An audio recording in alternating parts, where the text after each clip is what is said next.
This broadcast of the NLRL Console Endurance Series is brought to you by Malwa Transport, oversized cargo and trucking logistics specialists of Quebec. Visit their website on www.malwa-transport.ca. Good evening, race fans, and welcome to the penultimate round of Season 2 of the NLRL Console Endurance Series here in Season 2, Round 7. As always, I'm Regan Clark. You join us here on the trailing end of what has been thus far a fantastic championship, returning to an event from last season's calendar.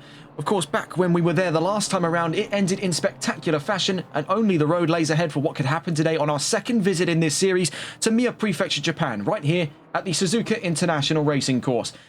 Founded in 1962, comprised of 18 turns and 3.6 miles of FIA Grade 1, it is a fantastic circuit. Clashed heads with Fuji for control of the Japanese Grand Prix over many, many decades, is now the de facto home of the Japanese Grand Prix, as well as seeing racing from the FIM Endurance World Championship, as well as on Intercontinental GT Challenge, Super GT and Super Formula. It is a technical circuit characterized by its undulating nature, sweeping corners, and its very unique figure 8 style configuration, one of only 2 tracks in FIA Grade 1 existence to feature a crossing over point between Sector 1 and Sector 3. That's by way of the bridge, as we're about to come up on here, watching on board with the new number 23 BMW from the Fatch GT lineup, now replacing the Mustang, but the same drivers, Levi Warner and Spencer Brown. The only other circuit to have done this in history was the Fiorano circuit, but that was downgraded to FIA Grade 2 in 2024, leaving Suzuka the only Grade 1 circuit with this unique characteristic of Sector 1 and Sector 3 being stacked on top of each other. So then we stay on board with the brand new Fatch GT number 23 BMW, one of the most recent changes away from Ford, which they've been with over the course of the last season. Here in the Console Endurance Series, they peel into the pit lane, so we go to catch on board here with the nearest car to them, that being the VB Racing McLaren. Vinicius Goyce behind the wheel at the moment, one of the new teams to join the Privateers wing right in the trailing end of Season 2. And before we get on towards qualifying, let's take a quick look here at the championship standings. Taking a look first into the overall standings, XCL's number 788 and 787 lead in a 1-2 formation, with the championship still yet being wrapped up. First and second then. And then third place in a joint third, I should remark, the 123 from Fatch GT and the 789 from Exclusive Esports, both with 156 points to play with. I should remark this is in the overall championship, not the pros. If I said that before, that's a mistake there. Tempest in 5th place in the leading position of Privateers, 154 points ahead of Euro Titans number 313 with 148. 5 Stars number 112, 151.5 points. 7th place outright in this championship, ETE's number 314, Euro Titans 314, 126 points ahead of the Malwa Racing Team's number 119, now decommissioned Bentley, 9th place, 102 points in the trailing end. Race Vision number 9, one of the Privateers recently having seen a win in the last round at the 6 Hours of Monza, now into the top 10 overall with 98 points. Looking into the Privateers, Tempest continue to lead up and ahead of Race Vision, but these two separate in the last 2 rounds of the championship by only 50 points. It could still be wrapped up in the final round in the 6 Hours of Indy later on in the month. Del Ave Maria, 3rd place with 213 points. NRW Performances, number 77 with 201, makes 4th place in the Privateers Championship. Majestic Esports, or Majestic Racing, I should say, sorry, in 5th place with the number 94 with 167 points. Black Nitro Racing's number 69, now decommissioned Mustang, 6th place with 109.5 points. KTJ Motorsports number 37 with 106. Team Raceline Motorsports is number 60 with 94 points, and Black Nitro Racing's new number 28 Lamborghini with 89 points. NRW Performances number 777 with 76 points rounds out the top 10 for the Privateers Championship. Taking a look into the session itinerary and the Teams Championship to find we're in the midst of 10 minutes of free practice. Coming up around the corner, 20 minutes of qualifying and then 4 hours of racing as we do a run back of last season's 4 hours of Suzuka. Fixed refueling time of 25 seconds minimum per pit stop and a stint limit of 70 minutes. Taking a look into the Teams Championship, then Exclusive lead this by a country mile and go on, by the looks of it here, to become the Teams champions by the end of today's round. Euro Titans in 2nd with 5 Star Esports 3rd, Fatch GT in 4th with Malwa Racing down to 5th. Tempest, the single car act, 6th place and ahead of another single car act. Race Vision Motorsports is number 9, they're 7th in this championship. NRW Performances, 2 cars make up for the aggregate of 8th place, 95 points, and 3 points away from Race Vision. MSA in 9th, and AXRL Heat into the top 10 after the last round at the 6 Hours of Monza. Well, just about 4 minutes left to go in this free practice session before we get into the real meat and potatoes of today's event. And with the first time on the charts coming from Vinicius Gois and VB Racing, we take a look around to see where the nearest times could be coming from. The number 37 approaching the line, Kieran McMillan with KTJ, but starts another flying lap as it stands there. The 323 nearest the line, Gay Spruce with Thatch GT. Before we get into qualifying, let's just quickly have a little look here at the balance of performance statistics, bringing it up to the right-hand side. Bentley once again find themselves with great advantage in today's round. 22 kilos off of the Continental. That'll be great news then for the current championship leaders in the 788 exclusive esports. Bentley, Nat Bennett and Florian Oxman return to reprise their roles after last round's race win. BMW with 6 kilos off, Lamborghini with 4, Aston Martin with a single kilo off. That'll be great news for the 112 5-star esports Aston of Carlos Dish and Fake Galaxy, otherwise Riyad Yasarevic. They're looking into a very, very sizable qualifying performance coming up around the corner. 7 kilos on for McLaren, 9 on for Ferrari and Porsche, and Ford once again short end of the stick, 15 kilos to play with on the 7th generation Mustang. So presently, teams ultra hesitant to get cars out on the track during free practice. Of course, limited tyre sets are still in effect for this championship. So everyone very hesitant to put fingers on triggers here before we get into the real meat and potatoes of it at qualifying. On their sighting lap then, Federico Zamblera for exclusive back into the pit lane in the number 789. Nearest to the line as it stands then, the 37. That would be KTJ Motorsports' Kieran McMillan. On his way out through Spoon. We'll get a full tour of the track during qualifying later down the line. Few cars still out on track. Really, one of the focal points of this session has been VB Racing. Making their entry into the championship of the penultimate round here. They're looking to size up the grid. There's Lucas Tavares and Vinicius Gois as part of that two-man team in for this 4-hour race coming up. The number 29 McLaren, clad in the same colours there. If memory serves correctly, those are the colours of the Brazilian flag with the blue, green and yellow, but also the colours of Ayrton Senna's helmet. I think that's a nice touch given the fact they're also driving in a McLaren. Nearest to the line then appears now to be the number 5. That would be Michael Picconi, actually looking to put times on charts here perhaps for Delava Maria. Put the second car into the timing charts here, 2 minutes, 0.528 to beat. As they cross the line, they don't put a valid time in just yet. 316 nearby to the line. Coming up just around the corner then, the end of qualifying. Alan Alexander to the line. No time set. The 114 nearby. Kyle Jenkins and Ben Cheeseman with 5-star esports making their way around the Casio triangle on their way in towards the line today. And it does look like they'll go on to put times on charts just in the trailing end of free practice here, short as the session may be before we get on to 20 minutes of qualifying just around the corner. And 3.8 seconds off of Vinicius Gois as Kyle Jenkins in his first flurry of flying laps. 19 cars so far, I believe could be 20. I think we may have just had one car disconnect there. They'll be back in just a moment's time with any hopes. Number 29, as it stands then fastest in the session so far, but this is very tepid ground we tread upon. Not a lot to be spoken about until we get in towards qualifying. Coming up in just about 45 seconds time as it stands. See this lineup here. Rodriguez and Van Veltzen, the 313, making their way out of the Casio triangle to the line for Ferrari. Across they go onto another flying lap. But for the majority of teams here, these are just very short, almost recce laps, as it were. Sizing up how is the track feeling under conditions today. 28 degrees on surface, 22 ambient, and currently no chances of rain, at least in this part of the session. We can't comment for the weather conditions coming up over the next 4 hours of racing to follow post-qualifying. But things are definitely sizing up to be a great sort of reprisal of last season's 4 hours of Suzuka. Gave us possibly the most legendary endurance race in this series. We just saw across the line a moment ago, off by 2 tenths to the fastest lap, Kieran McMillan and KTJ Motorsports Lamborghini, second fastest behind Vinicius Gois and Lucas Tavares in the number 29 VB Racing McLaren. Nearby to the line, the number 316 in the Casio triangle, up ahead of them the 314, so Euro Titans possibly putting more times on the charts here. 314 comes into the pit lane. That's Kieran Rodd, if memory serves, and Brooklyn Donkin. We see Alan Alexander to the line here in the 316. Across he goes, and sadly, by the looks of it, no times on the charts. We'll wait to see if they're... Oh, never mind. There he is actually onto the charts. Very late update to the times there. Third fastest for Alan Alexander. Kyle Jenkins looking at his chances for a potential third at the end of this session. Bear in mind, not too high stakes in this part of the event. This is where it's really about to turn on its head. We're about to see some serious action here in Suzuka. Van Velzen in the 3-1-3. Alongside him then, Anthony Rodriguez. Euro Titans has really gone under through, in the last couple of months, some serious reforms to their driver lineup.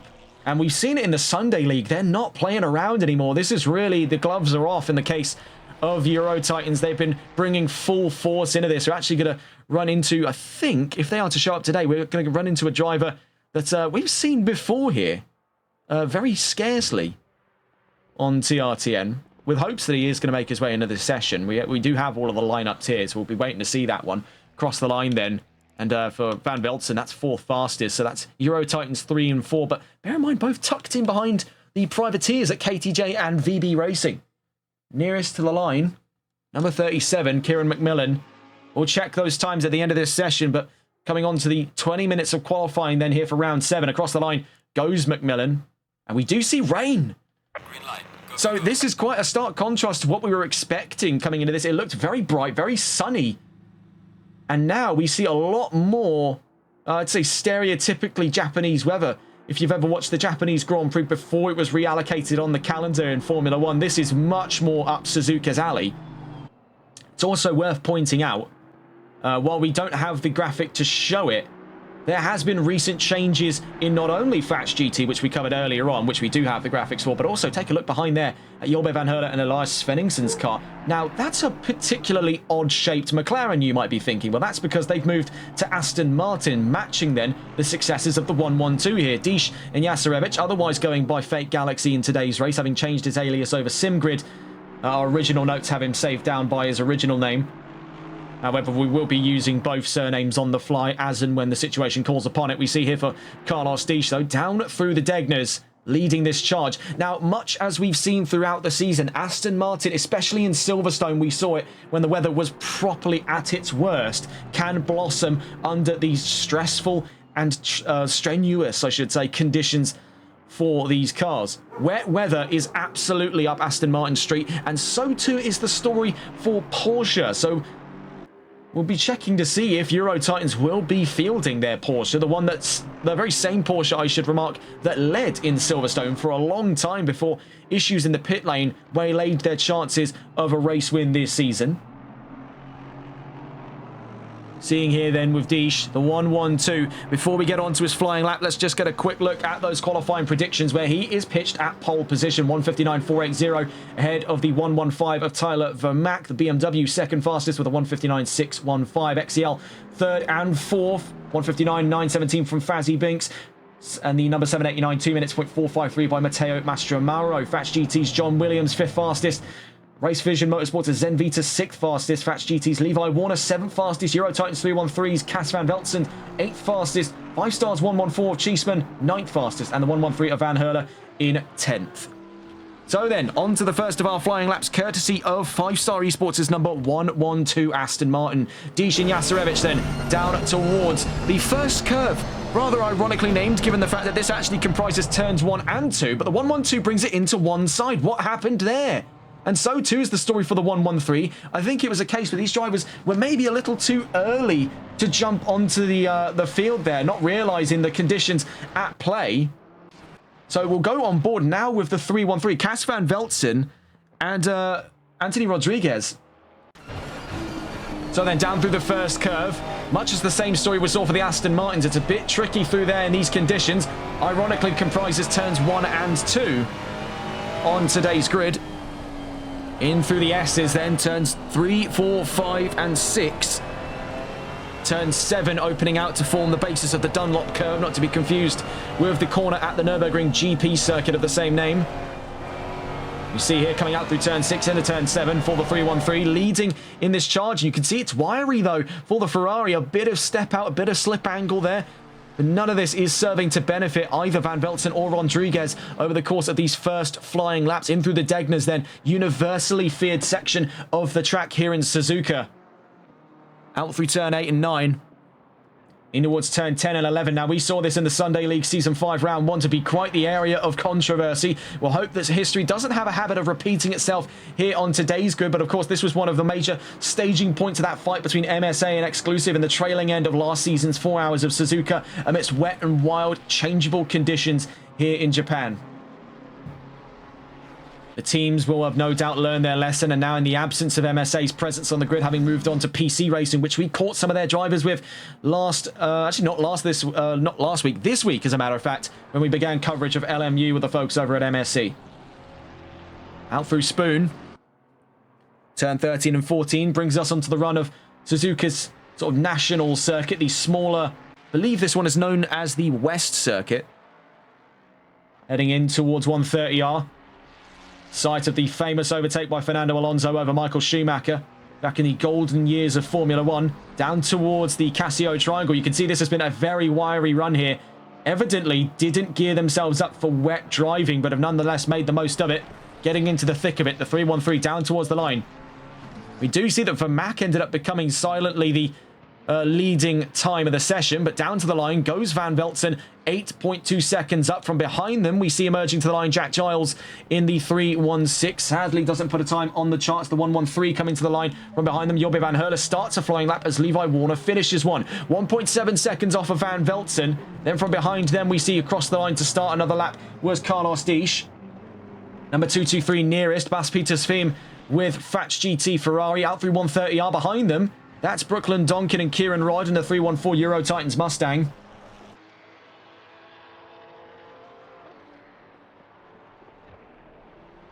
Presently, the rain looks to pick up in the next 10 minutes and dry out within the next 30. So drivers really have to get themselves accustomed to what is going to be a wet qualifying session. Could very well lead into a wet race. We did say we didn't have much information to hand on the racing conditions. We were under the impression things were going to be drier on the carryover from free practice. We're anything but correct on that matter. And this has come as quite a surprise to both us and I imagine as well the teams on the grid. Bas Peters Thiem then third fastest as he crossed the line. Nearest to the line as it stands right now, the number 11. That's Ivan Sanchez for Holkianos Motorsports. Behind them, we see the number 123 of John Williams. Sanchez to the line. Williams to fifth. Sanchez yet to put a time on the charts there. That didn't register for him. The 115 across the line a moment ago. That was for Tyler Vermaak, fourth fastest in this session. We do see the Porsche joining in. That's Ben Meredith, if I'm not mistaken. Yes, in the 315. Now this...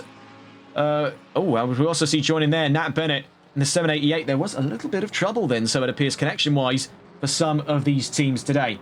Across the line, one of the exclusive cars, the 789 Federico Zamblera, as it stands then.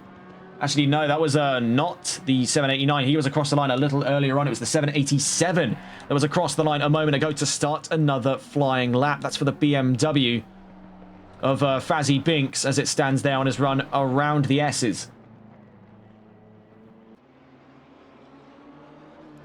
Now, we've seen some changes in the lineup for Euro Titans on the run in towards today. We had to go through and check quite a few of the changes in their lineup.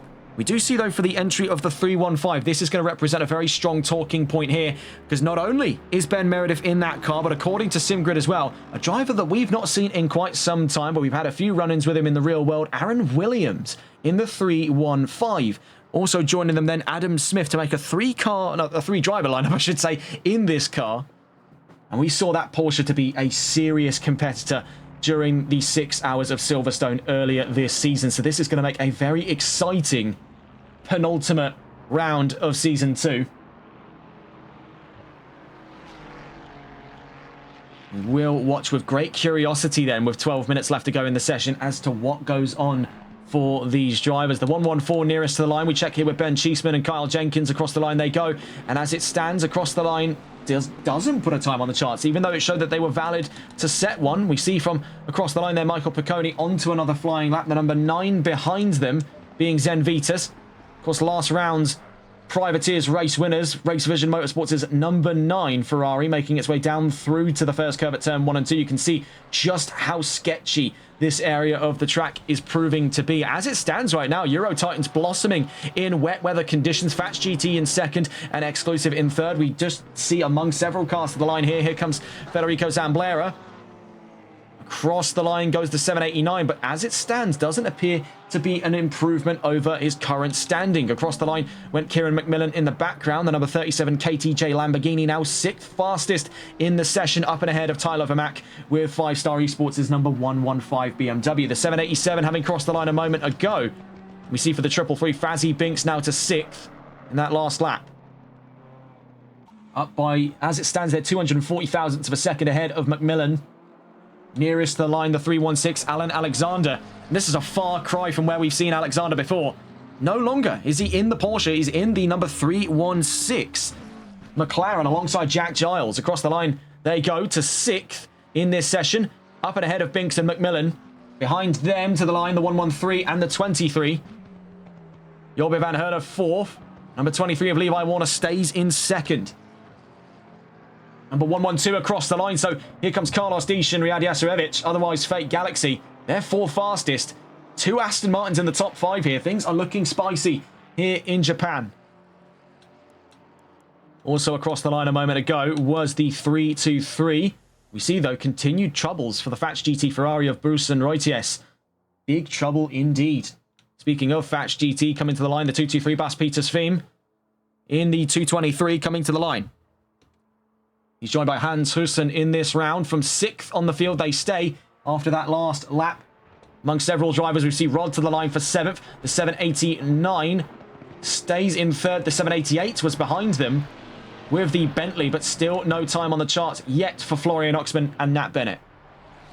Bear in mind, we did the calculations last time out in this championship at the 6 Hours of Monza. These two, they missed out on their chances to lock out the championship in Italy. They may not find the same difficulties here in Japan, as now that gap has been sliced down. All they have to do is emerge in the lead of this championship by, I believe, the scope of 50... Just having a look here, 57 points, which they are more than inclined to see by the end of this round, given their performance throughout the season. I mean, taking a look in with these guys here in the 788, Oxman and Bennett, the same two we saw win in Monza last time around here in this series. That marks now... for the 788 car, at least, its 5th win of the season. For Oxman, it marks his 4th this season. For Bennett, his 4th as well, actually, I should say. These two have seen quite a bit of action over the course of this season. So they don't really want any issues coming up now in the trailing end of it, right as they stand effectively on the doorstep of being 2-time champions in this series. In that 788. Meanwhile, speaking of exclusive, we see the 789 now 3rd and the 787 now 4th. That pushes Carlos Dish to the back of the top 5, but it still has not yet impacted Fatch, neither Euro Titans Endurance that still lead in this session. Cas van Veltzen and Anthony Rodriguez leading in the 313. Levi Warner and Spencer Brown in their brand new BMW, ditching the Ford then after a long season in with the 7th Gen Mustang, moving over to offerings from Bavaria. BMW M4 now clad in the 23 in the colours of Fats GT Esports, 2nd fastest in this session and ahead of Zamblera by about 9/10 of a second. 314 nearby to the line. We see here for Kieran Rodd and Brooklyn Donkin behind them, the 788. Across the line then, both of them go. And so it appears, just waiting for the data to feed through. No time set by the 788 in that last lap just gone. Bear in mind, 7.5 minutes left to go in qualifying.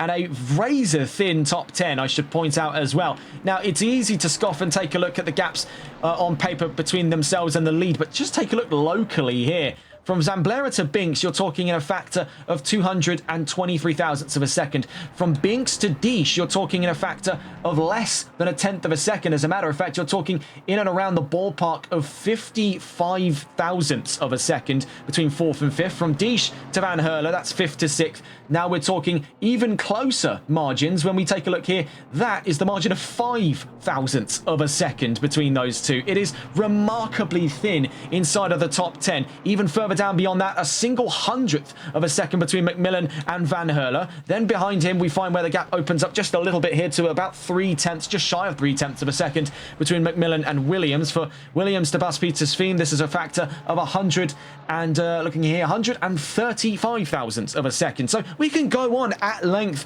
with this topic of how close the rest of the field is. The fact of the matter is, no one seems to be capable, at this time at least, of laying a dent in on the 313. The solution may just be around the corner. We see here for Florian Oxman out on track, but tucked in behind the 314 on their way around Spoon. This is going to be hampering them. They're not going to be particularly pleased being held up like this. But at the same time, the 314 is struggling to find its ground back into the top 10. Kieran Rod wants a top 10 start in this race, knowing what conditions may lie ahead. And this is the best chance he has then to find a way to out-qualify the Bentley. The entire grid has been hunting these two down. They are marked men in that 788. They're a sizable target on their backs from the rest of the grid, having dominated this season. Exclusive still yet to have lost a race here in Season 2, where they dominated the trailing end of Season 1. They have taken Season 2 by landslide here. There is very little surprises to see how their rise to success has played out in real time. Across the line, Oxman only 8th fastest, though. Behind McMillan, but ahead of Williams and Peter Sveen to round out the top 10. The two Fats GT cars squeezed down to the 5th row with 5 minutes to spare. But this could lay a bit of a concerning sign in. The Bentley is struggling under the wet weather here to go toe-to-toe with machinery up in front. Lamborghini, Aston Martin, BMW, and for that matter, Ferrari as well, with now recently John Williams taking 8th back off of Florian Oxman.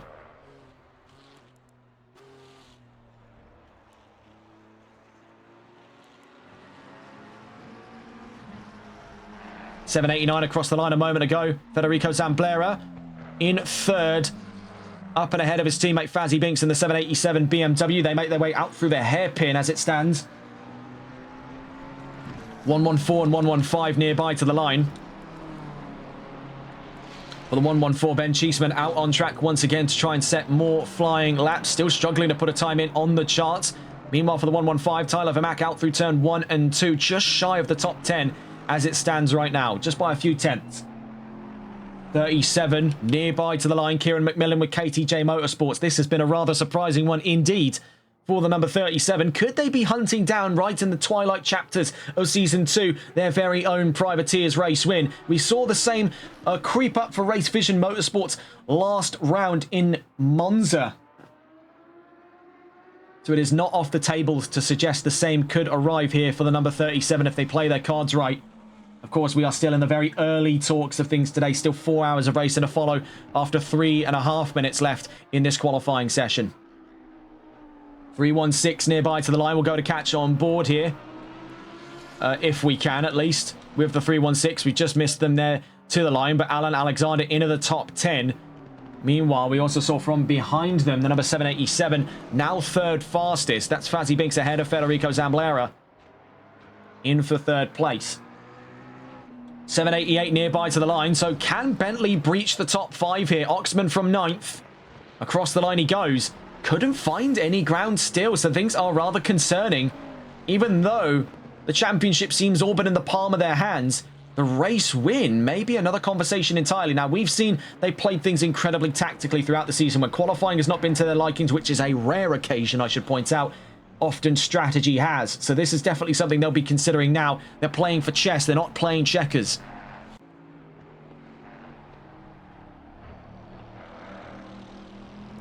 I think what we definitely saw in the opening parts of that qualifying session, just as the conditions started to worsen, the early bird got the worm here. Cas van Velzen sprung to action. Very little hesitation from the 313 team at Euro Titans Endurance, and he was quick to react there. And that quick reaction times, that lack of hesitancy, oh, I don't need to adjust this, that, and the other on my setup. It was immediate reaction from Van Velzen, and I think that has definitely helped him a lot in this session. That and a competent understanding of this track.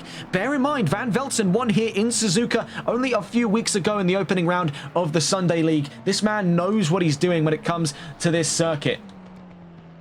The only variable that has since changed was the car. He did it in BMW. There is nothing to say he can't do it in Ferrari. And he's not by his lonesome here. He has got a very solid lineup backing him up. Anthony Rodriguez, a driver that's been on our radar for years. These two could be the winning recipe for Euro Titans. They have been vigorously hunting down a race win in this championship since Season 1. Could today mark the day it all changes? Well, this is certainly gearing up to be a fantastic grid. Most recently, we've seen Carlos Disch up to third, Levi Warner to second. So for the first time in quite some time, Exclusive may be locked out of the podium for the race start. Now, never say never on that one. But with Fazzy Binks now pushed down to fifth by Zen Vitus, the last round's race winner. He and Sebastian Plotnik took Race Vision to glory in Monza, and now they top the charts for the privateers in the number 9 Ferrari. Then, better late than never, here comes Florian Oxman, but bear in mind, still shy of the pole position. And this is not an easy driver to challenge off of his leading mark. Cas van Velzen, we've seen it before historically. We could probably see it again today, that he will get his elbows out. This is not going to be a civil start to this race by any stretch of the imagination. So Oxman will be feverishly searching for that 1.678 seconds that he needs to go up to pole position. He cannot accept second place here because this will be one of the hardest fights of the season for him, to go toe-to-toe with Van Velzen on a track he already understands. Into the Degners, big trouble as he runs out wide. So for Oxman, is that the nail in the coffin? Yes, pulling it to one side. Florian Oxman and Nat Bennett, second fastest in the session. So recovering from early troubles with the 788 Bentley, still adjusting to the conditions out on track, but stuck in behind Van Velzen. The 789 across the line. Federico Zamblera finishes qualifying in 7th place. Nearest to the line then, the 316, just in the trailing end of the top 15. Alan Alexander and Jack Giles in the 316 Euro Titans McLaren. Their teammates have done more than enough to secure that front away from Exclusive.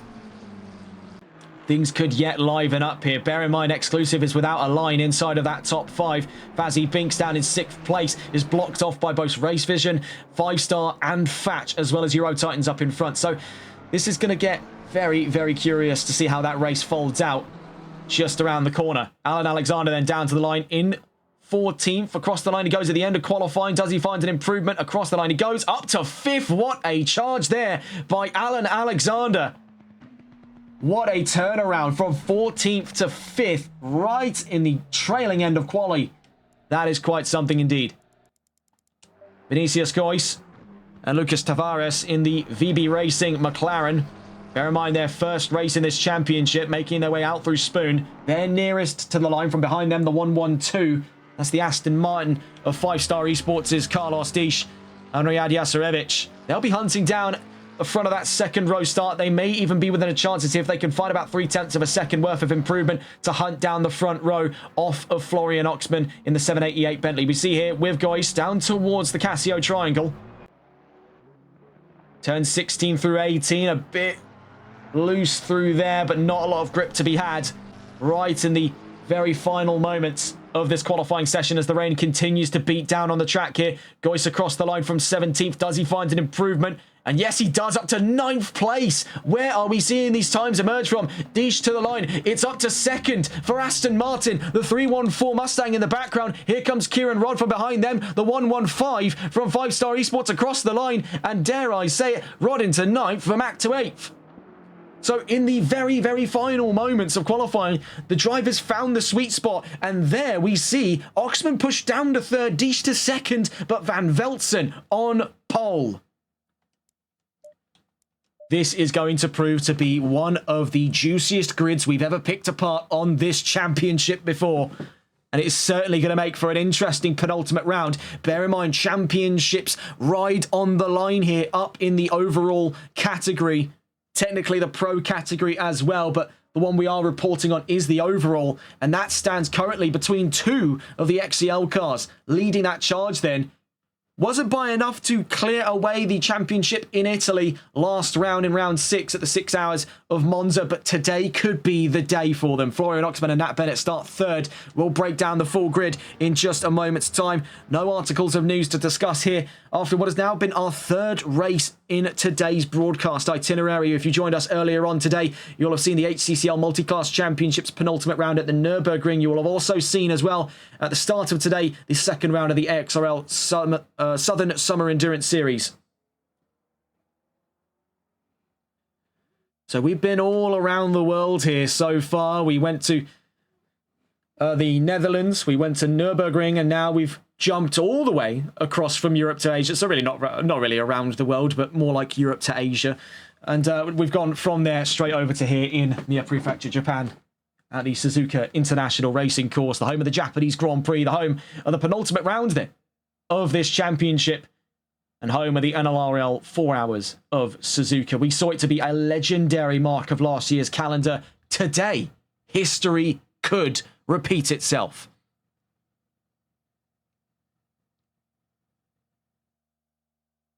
This is going to be a rather special grid for round 7.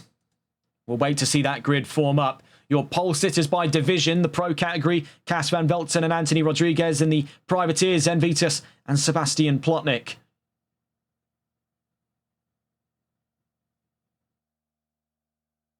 We'll wait to see that grid. We do actually have one more team out on track. It's the number 11. JM Keto, but there, before we could get a view in with them, sadly nothing to hand.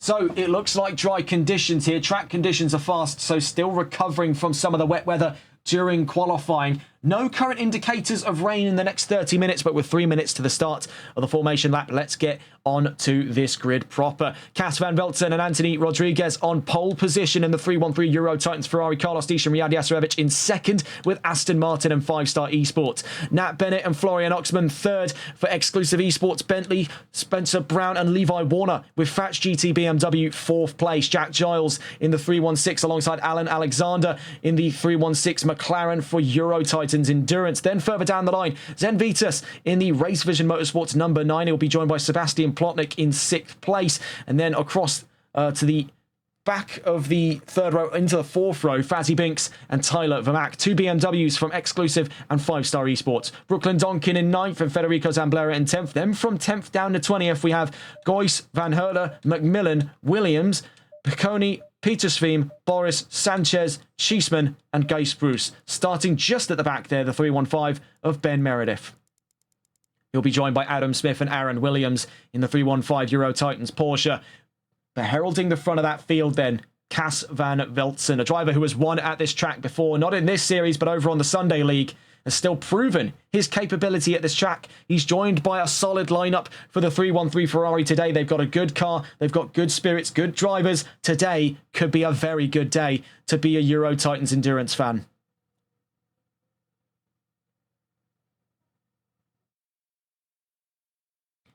So with a minute and a half left to go, some drivers to watch out for then. That whole top 5 is looking incredibly spicy. These are drivers who have been around the block for quite some time here. These are lineups that have taken competition in this season by storm. You have the returning champions in the 788 looking to be 2-time champions here in Japan, and surrounding them upon all sides are drivers who know precisely what they need to do to counteract the 788. The question is, when pen meets paper, will that come true for them? That's what we're here to find out. From behind them, we have the rising sensations in the privateers wing. You'll note as well, not on this grid is Tempest Motorsports, so Race Vision have sizable grounds to catch up in the privateers wing before we get to the final round of the championship. Coming up next would be the 6 Hours of Indianapolis. Now, you'll note that the calendar looks a little bit different here. Actually, no, it doesn't look different. Oh, thank goodness for that. I thought we had delays.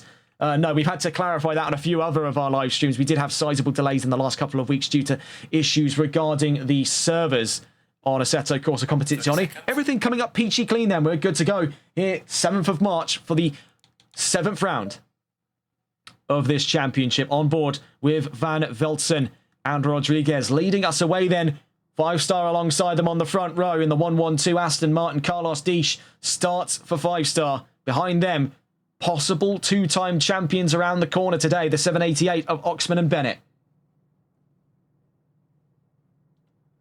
Let's see how this all unfolds. 4 hours of racing to follow us here in Suzuka.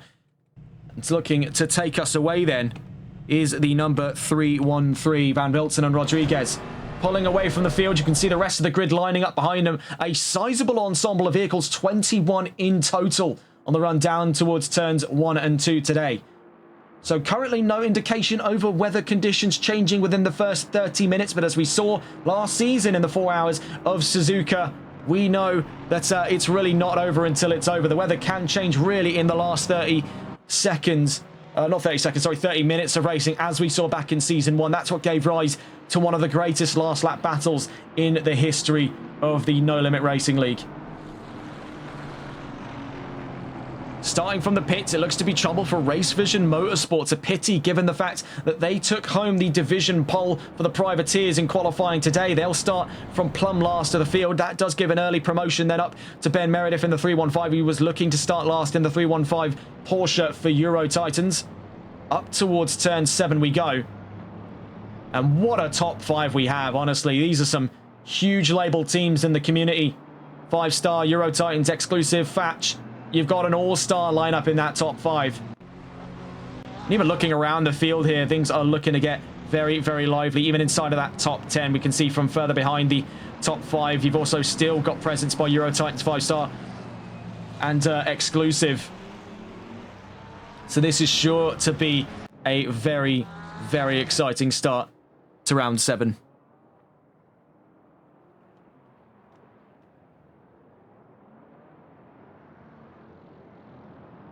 Heading out down through to the hairpin. Now, this is an area of the track Van Velzen knows rather intimately. If those of you watched back Season 5, Round 1 of the NLRL Sunday League, you'll know precisely what it is I'm referring to with that one. Let's hope the history doesn't have a habit of repeating himself. I mean, repeating itself, I should say. There is a Bentley involved in all of this, so worrying signs for the 788. Well, you know, fingers crossed, touch on wood, what have you. Hopefully, that doesn't happen. You can never be too certain, though, with these endurance races. It is one of the brutal realities that comes with endurance racing. Just as quickly as one's race can start, it can end. We've seen this played out pretty clearly over the course of this season. I mean, look back earlier in the championship, back to the 4 hours of Bathurst at round 3 back in November of 2025. That was an absolute bloodbath. Many teams were out within the first hour. Now, while it may not be as likely to happen today here in Suzuka, a track that, let's say, is a bit more permissible with track limits, it is not impossible to see bloodshed in that opening hour. That's what a lot of these drivers, especially in that top 5, will be aiming to avoid, knowing the power of the position they hold after that qualifying session. No one knows it better than that leading 313 there. Had it been dry conditions, this would have been a much harder ensemble to tackle for the 313. Up against the 788, and I'd have no doubts in my mind that could have challenged for pole position today, but taken out of his hands after that last lap dash by the 112, forced down to 3rd place. So the 788 will be playing a little bit more offensively if they want to lead in this race. All they really need to do as it stands right now is outscore the 787, and the championship is theirs. So I imagine there may very well be that underlying cause for team orders there to give the 788 the best chance it can. But of course, we'll see how it all plays out. We can never make too many assertions over what we think might happen until we actually see it. What is going on there? I mean, I've seen some exuberant lines. I'm not really sure where he was going with that one. Down towards the line then. With 2 cars now in the pit lane, the number 11 now joining the number 9. That makes presently on today's field 21 cars in all, 2 from the pit lane. 19 out on track, 4 hours of racing here in Suzuka, about to get underway, the penultimate round of Season 2 of the NLRL Console Endurance Series. Rolling down towards the line here in Japan is officially underway. 4 hours of racing ahead of us here in Suzuka as we get to do it all over again since the last running in Season 1, and a formidable start we see from the 788 right off the bat to challenge the 112, but going up and around the outside goes Carlos Disch on the number 313. Cas Van Velzen has to try and get his elbows out, otherwise the Aston Martin has got him for the race lead. In towards turn 3 we go. That was properly elbows out stuff there, but it's contact between Fatch and Exclusive, and it creates a huge domino effect down through the S's for the first lap of racing. What on earth happened down here? We saw on the rejoin out through turn 3, it looked like the number 23 and the number 788 got into some kind of contact. We see there, actually it was from behind. It wasn't over the front. Though the 788 backed up into the 23, it was not responsible for the collision itself. Looking here then, Van Velzen from Diesch, from Oxman, from Alexander, from Acker to the top 5. So what a bizarre start indeed. We did say there would be bloodshed, but I don't believe any teams are yet out of this race, but there are plenty rather disgruntled with that opening result. The 113 in trouble, yellow flags out for Elias Svenningsson with Aston Martin getting a look over towards the Aston at this time. We see here, out through the Degners, big trouble for Svenningsson, though it doesn't appear to be damage at this time. Back in the green flag conditions, it has been a very brazen start then here in Suzuka. Already frustration from Fats GT, and rightfully so. Snatched out of the chances to be in the top 5 in the first lap by circumstances well outside of their control. We see here for Carlos Diesch taking up the helm of that fight for the race lead. Bear in mind, that was a properly elbows out start by him. So nearly stood upon the chances to lead here in Suzuka right out of the first curve. Out through the Casio triangle for the first lap, I should say. He will find himself quickly fighting for second place with the arrival of the 788. What does the Aston Martin plan to do with the Bentley parked on its rear bumper, forcing him to go up and around the outside? But bear in mind, he's leaving himself open for the very same move he attempted on Van Velzen on lap 1. Down through to the first curve then, a little bit of slip from the 112, but guiding himself through. This is properly old school driving from Diesch in the 112. It's holding up the 788, so this is fantastic news for Van Velzen. He's unintentionally been done a solid by 5-star, as the more he continues to force Oxman down into the potential iron sights of Euro Titans' 316 Alan Alexander. We see gaining distance on these two as it stands out through Dunlop. It is allowing Van Velzen to escape up through the Degners. We see in the background there, Tyler Vermaak had a great start with the 115. We see him now into that top 5, hunting down the 316, but bear in mind the 314 is hunting him down. So it's a bit of an ebb and flow situation here between 5-star and Euro Titans. And the same story there in which applies over the front of the field here. That 112 still pursuing for the lead, but right now has to force himself to defend on second.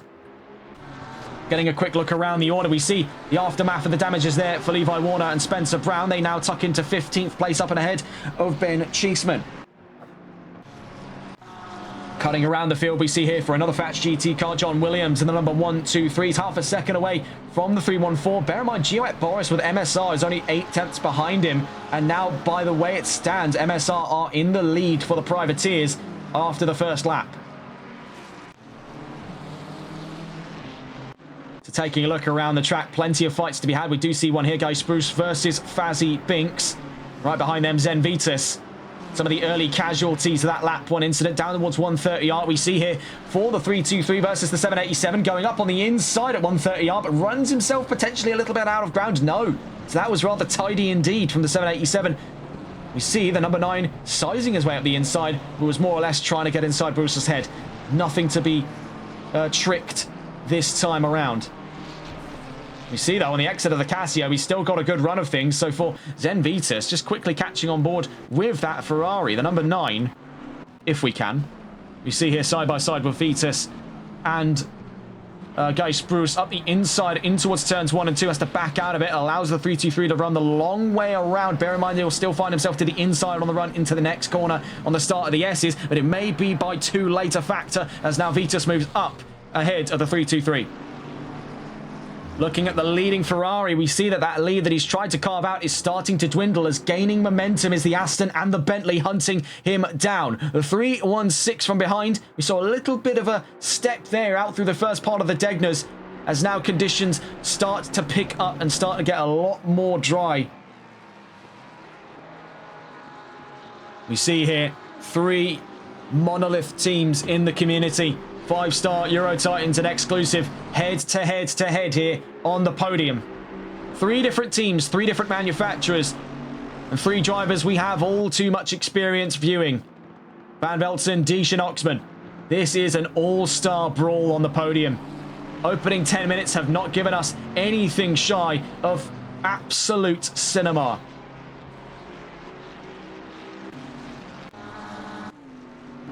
So you see here from Oxman's point of view, the unique angle that it is, one of a handful of cars in Assetto Corsa Competizione to be right-hand drive. The other we can quickly call off the top of our heads being the Ginetta G55. We can see though through 130R. Let's just get a quick look at this on the replays. You see the amount of struggle that Bentley was having in its pursuit of the Aston Martin. Now watch here, down through 130R, the amount of corrections, 1, 2, 3, nearly 4, 3 micro corrections. Well, one, I'd say one macro correction, if you saw that last snap there.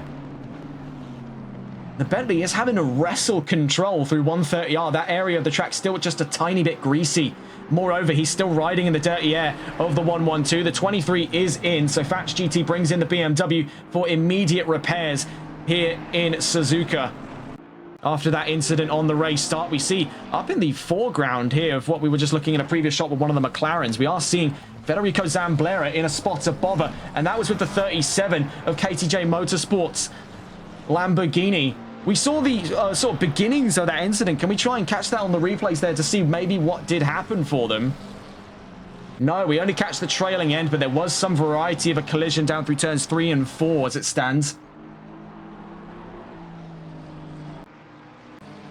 We see here is the aftermath. KTJ Motorsports as Kieran McMillan. Serious damages on the front end of that Lamborghini. We'll see in towards Degner's. Is there steering damage as well? We can see he is. Maybe that's just perspective. Let's get a look here. Yes, there is steering damage for the Lamborghini. After its impact in the walls there. Not only its impact with the walls, but its impact with one of the exclusive McLarens. Getting a look in here with Deesh. Back into that fight for the race lead then, on board with the 112.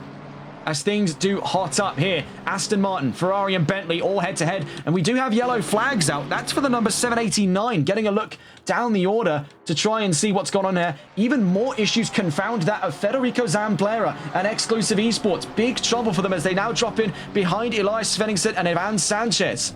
So we see here, just catching back in the nick of time, this fight for the lead between these three. This is set to be absolutely spectacular stuff on the exit of the Casio.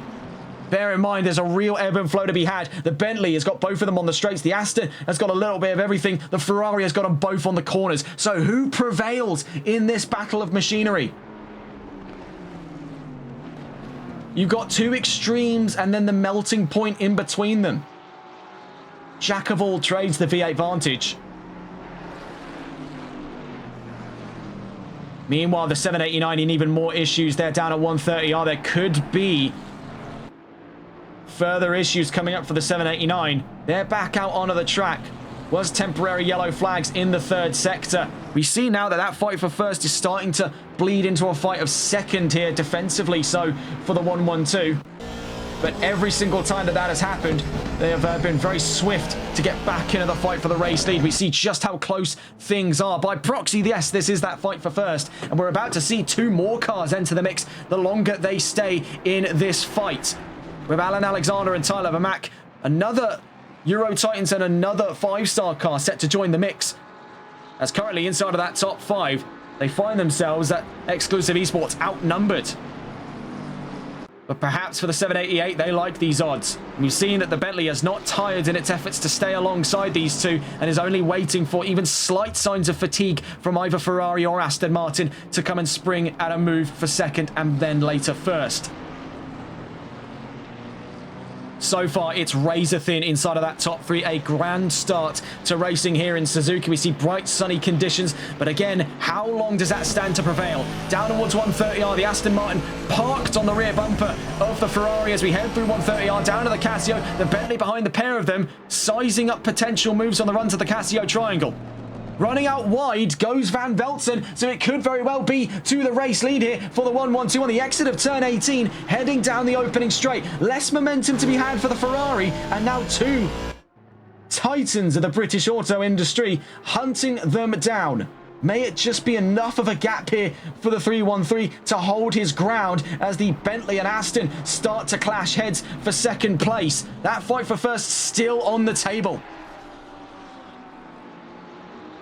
We are seeing much closer than that fight for second once again, but You'll be quick to see us redeclare that as the fight for first, as again, the 313, especially through the run of Sector 1 to Sector 2, that transition area is where he starts to lose ground over the 112 and the 788. It's worth pointing out that behind them, the 316 and the 115 are gaining more ground. We are about to see, dare I say it, a 5-car battle for the race lead. Right now, though, for second, we see the 788 possibly looking up at the inside on the 112, trying to put some fear in the spines there of the 112 Aston, but just not buckling under the pressure is Carlos Dish, a driver who has already competed on XCL's territory over in the Pro Series. He wasn't afraid then, he's not afraid now. In through the hairpin we go.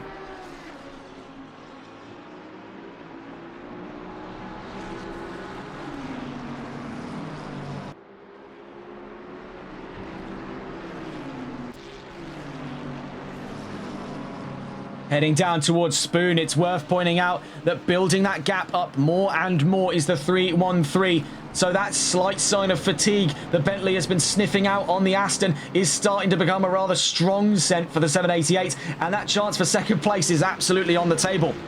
Taking a quick look around here before we see any more action, we quickly see from behind that fight in the podium, the fight at the back of the top 5, Vermack versus Alexander. Out through 130, big step out for Alexander. He collects Vermack there as correcting, trying to get to the left-hand side of the track, but barges the 316. There wasn't a particularly great amount he could have done in that situation. Watching here with Vermack, that 115 and the 316, you see there, nicks up over the curb. That's what puts the back end out. He tries to go left, but ultimately that's where he's drifting into. If he goes out right, he's going to end up into that tire wall over on the right-hand side there. There won't be enough space for him to correct, so he was in a really unfortunate catch-22. That's been much to the chagrin, though, of the 316 in that time. We see here a fight between Vinicius Goyce and Michael Picconi.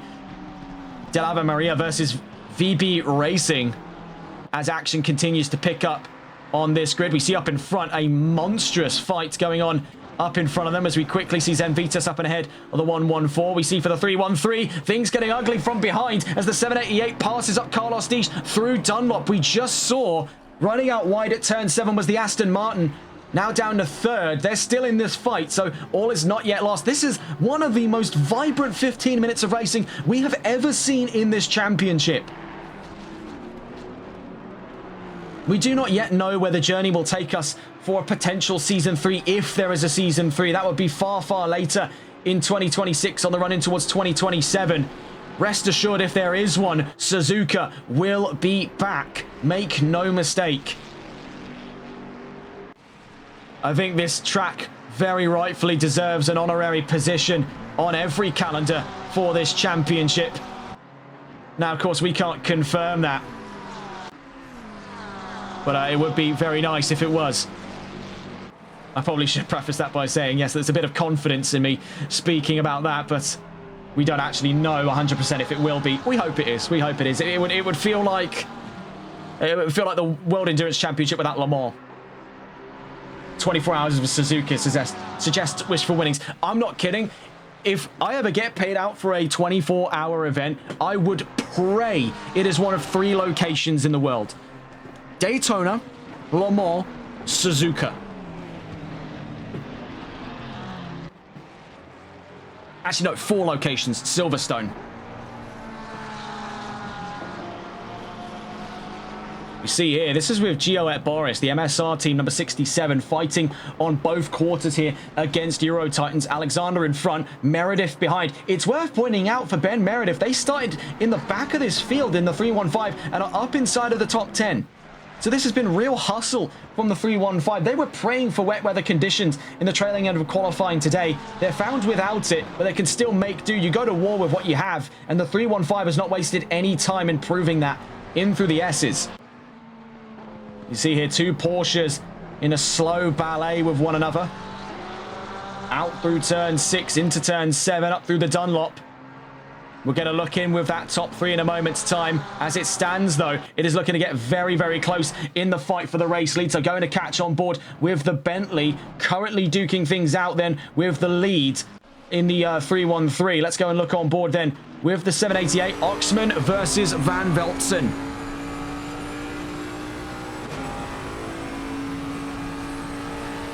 We see just the tremendous amount of straight line speed that Bentley has over Ferrari. Moreover, they've got this car set up to a T.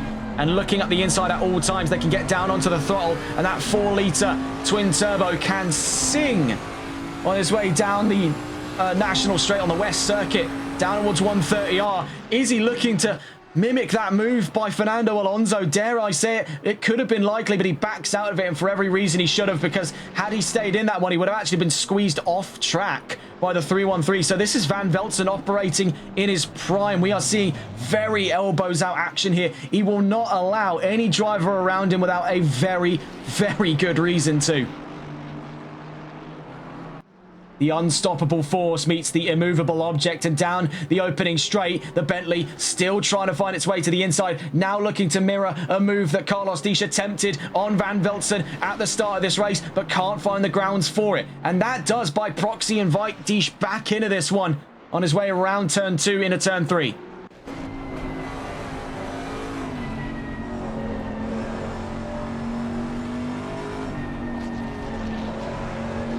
We see with the Ferrari, just take a look here through the corners. At the mid-corner, the car is actually hooking in ever so slightly more. It's slipping. It's actually slipping there. As you just see there, that little correction. The car is slipping in each corner. They have the car set up to be incredibly loose so that they can have as much maneuverability as the situation demands. And we can see, though, that's a double-edged sword, because over these curbs, that car is... I mean, it's trying to find the most vivid and brutal ways to kill him. And Lord knows one of these days, that Ferrari may very well succeed. The way that it's being driven at the moment, he's driven it like he stole it. All of this, as well, has invited back in 5-star to the equation, as now we also see inside of that top 5 that the 115 now takes up 4th place. As for the 316, a car that was part of that fight, well, taking a look after the first 15 minutes of racing, we do see there, just as we cut to the widescreen, the 788 up and ahead of the 313. What's the fight back chances then by Van Velzen? The timing shots can wait. We must know what happens next. One stroke of bad luck through the turn 13 and 14 spoon section, and now through 130R, the 788 is up into the lead. Van Velzen behind, Diesch behind Van Velzen. These three still inseparable, but a new race leader has been christened. And starting from third, now to the race lead in under 20 minutes. The 788 out in front. Even though this could have been a breezy cruise to their second championship, Florian Oxman and Nat Bennett are not big fans of Sunday drives, hence why they're driving on Saturday.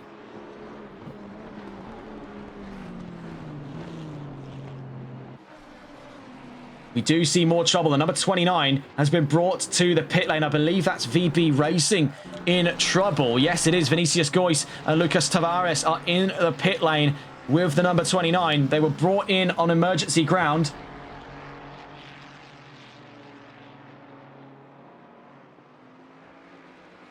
Wishful winning saying drive on Saturday over Sunday. Not when Sunday League's about, mate. Not when Sunday League's about. And that's the one time drivers look forward to a Sunday drive in the UK, is when it's Sunday League. The crown jewel of the No Limit Racing League's session lineup. 5 seasons strong, that is now. We hope to get back on board with things after the delays from last week.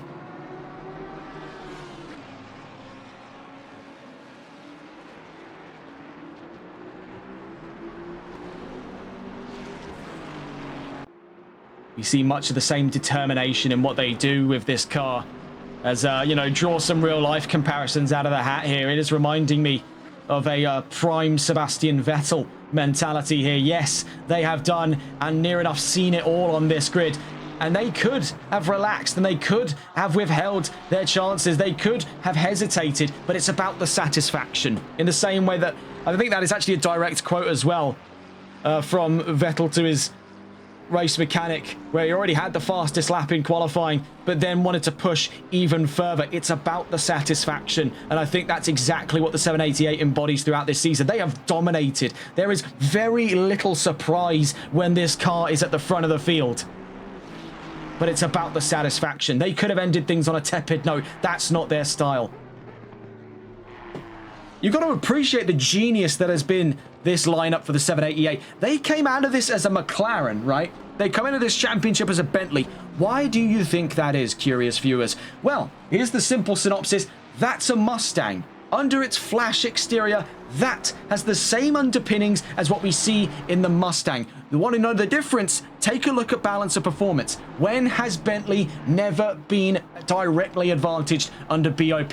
This is genius, what they've done over the course of this season. It's what brings Bentley back into the world of a competitive racing car in this, on this game for that matter, is the fact that in the era of BOP, this is the thinking man's choice.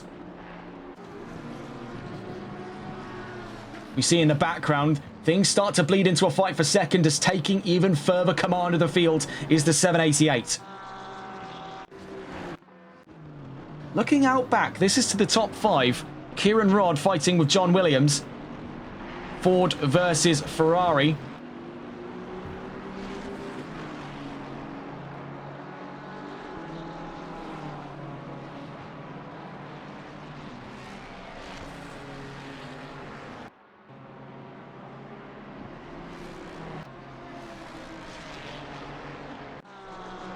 So taking a look after what has nearly been 30 minutes of joyous racing to watch here in Suzuka. Florian Oxman leads ahead of Cas van Velt's in second, Carlos Diesch in third, and Tyler Vermaak in fourth place. Kieran Rodd in fifth with John Williams behind him in sixth. Alan Alexander down to seventh, Ben Meredith up to eighth.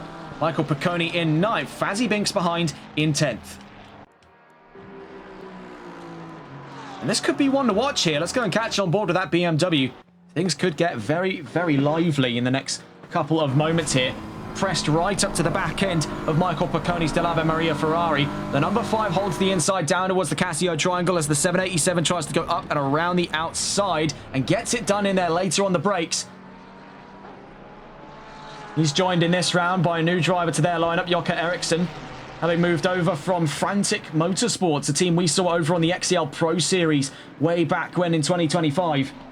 Wishful Winnings asks, favourite livery on this grid? I'll have to get back to you on that one. You can see in the background here of the 787 going up the inside on Picconi was Zen Vitus in the Race Vision Motorsports car. Now up to 10th. It is a tricky question. It is a very tricky question, and I'm glad you asked that. We can really break this down now on quite a few of these cars and have a look through everything as and when we get the opportunity. Of course, we don't want to miss out on any of the action. Oh, hang on a tick here. This is trouble for Gioet Boris. Big snap oversteer for the number 67. He's back into the pit lane. Oh, surely not. It was just a bit of a hiccup, but no, there goes MSR out of this race. Well, that's got to be brutal. It's only the opening 30 minutes. For some, the towel has been thrown in already. Having a look here towards the back, we see the 323 and the number 11. This is Guy Spruce and Ivan Sanchez fighting for 15th. Minor damages there on the right-hand side for the Ferrari.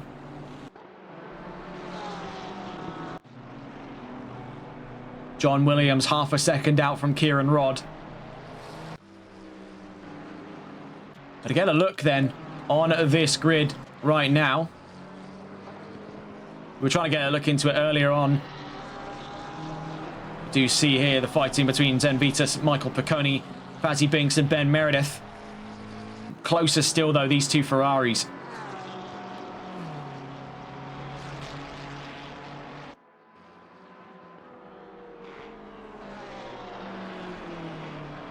Oh, big trouble there for Zen Vitus. Steps out wide. And that's a half spin out through 130R. Very similar issue to what we saw earlier on for the 316 in his fight against Tyler Vermaak. We see now the same story here for Zen Vitus. Down through 130R, clips that inside curb. And there, stepping out wide. Fortunately, this time around, the Ferrari's been kicked out wide as opposed to into the track, where that later then caused another collision between the 115 and the 316. Totally out of their control, mind you. So, having a peek then, to try and answer the question from some of our viewers in chat over what our favourite livery is. Of course, coming towards the end of the season, we have plenty of time to reflect on this. And really thinking about it, one of my favourite liveries, it's a bit of an underrated pick, but it's the Race Vision Motorsports car. I'm a sucker for a good yellow. I like that colour a lot. I think it can work really well on a race car. These guys, it's a very simple livery. Of course, one of the livery maker ones, like many teams on this grid. But it's just, it just works. One of the only other colours I would respect to see a Ferrari in outside of Rosso Corsa is Modena Yellow, Gallo Modena. And that's maybe not exactly the same shade, but it's close enough. And I would say it's a very underrated pick of the field.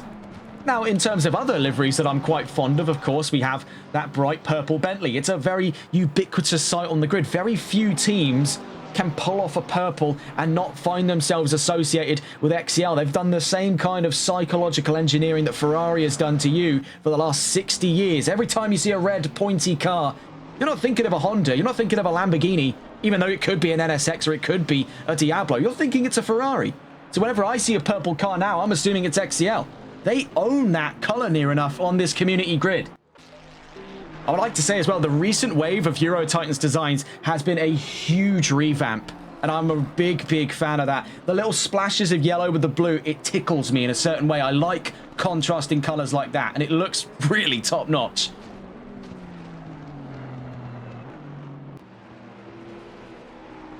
It's worth pointing out, of course, the reforms to 5-star, formerly K1 Esports. They used to be blue, and then before that they used to be white, and now they're black and gold, playing off of almost some John Player special influences in there. Now, some of their liveries over on iRacing, we actually have our sponsor logo on, so we have TRTN on some of their cars, and they do look very snazzy, especially the parts with our logo on it.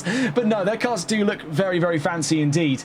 And we've seen as well for some of the other teams, we've seen their liveries over on iRacing and over on Le Mans Ultimate. They are looking rather dapper indeed. I think Euro Titans has got a pretty solid run of it at the moment as well. Fats GT's cars, I'd like to point this one out. The 23 and the 123 here. Very, very nice looking cars.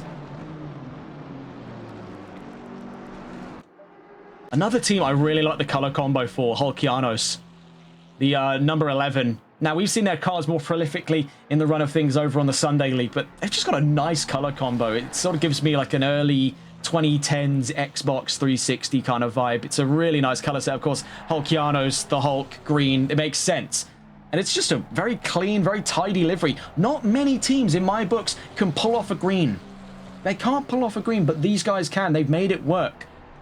It's tough to make green work on a race car. Often you fall into the same pitfalls as making it, you know, you can make it British racing green or you can make it fluorescent neon green. But these guys, they make it work with that, for lack of better intention, green. Now, when you think the color green, that's what you're thinking of. We're very verbose when it comes to describing racing. We're not good with colors, right? Otherwise, I would have been an artist. We see even more trouble there. I believe that one.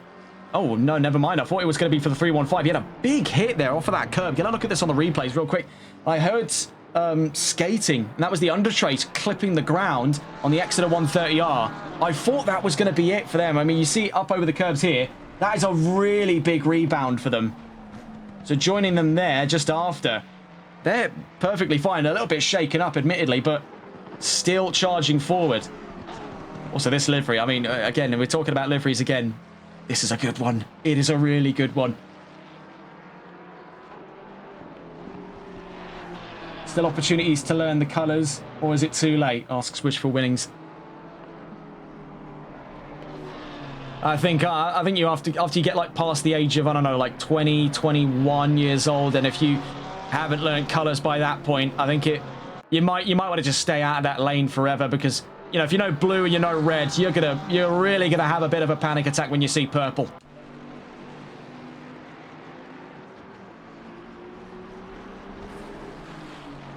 You see here for Dieschvi van Veltzen, that was momentarily at 4/10. These two still stand on chances to fight for second place here after the first 30 minutes of racing. Oxman now away by 5.2 seconds up the field. It's also worth noting this fight here, Rod v Williams, still in contention. Behind them, Binks versus Meredith. Let's go to catch on board with some of these drivers then. Watching here with Ben Meredith. Behind the wheel of the Porsche, down towards Spoon.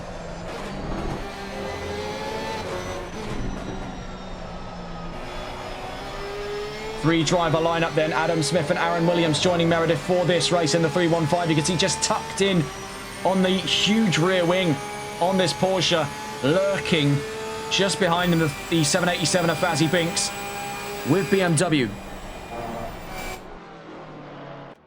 Not finding any further issues through the run of 130R this time around. It's been a very, very lively opening hour of racing here in Suzuka.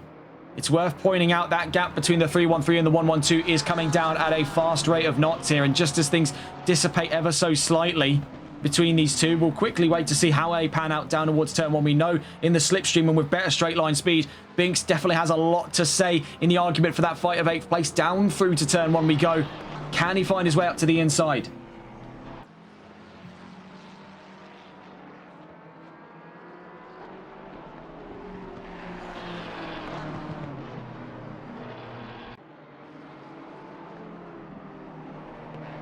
In through the S's, we see both of them slipping there on the run through.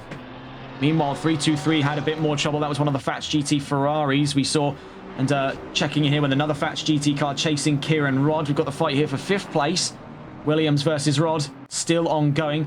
Quickly getting a look in with the fighting over on the podium positions. 0.6 of a second between Van Veltzen and Deesh. Let's get a go.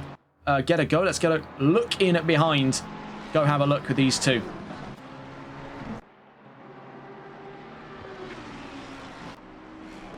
Down towards Spoon Curve, turn 13 and 14. Presently then, that fight for 5th... Oh, what on earth?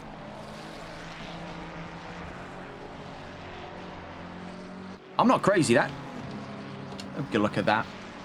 I'm not crazy. Oh, no way. Nah, you're kidding.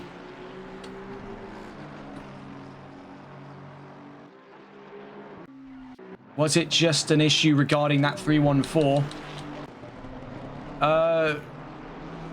No, they're still here, but just a little bit laggy.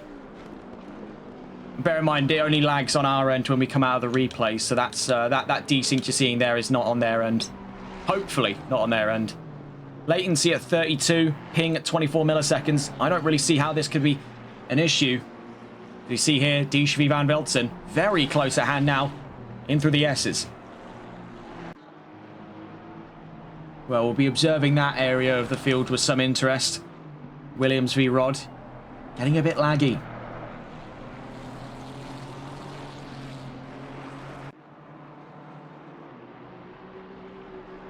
See, big slip out there through turn 7 for the 112. Both the 313 and the 112 are set up incredibly loose for this track. Again, for the same priority that the 313 had, they want as much maneuverability as they can give out. That does mean they have to taper themselves. They can't push the car too hard because the car will rotate in accordance with what they want. If that's too much, then the car will spin. Looking briefly back in, Williams v Rod. Up towards the hairpin. Now a little too far away to expect anything to come of it. In towards turn 10 and 11, they exit still single file after a little bit of a jolt to the system in terms of lag. But now we see another fight here, 8th place Meredith v Binks. Binks trailing on Meredith here, looking potentially up the inside, but covered off by the 315 at turn 11.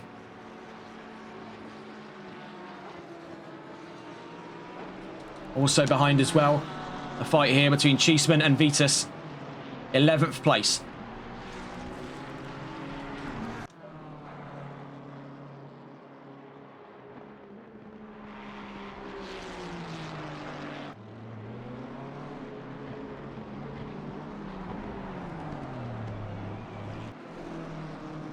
In towards the Casio triangle, dangerously close to collision there between Van Veltzen and Deesh. These two leaving absolutely nothing up to spares here.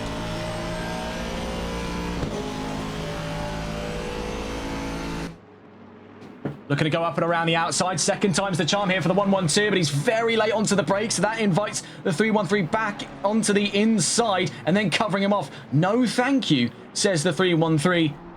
That second place is mine.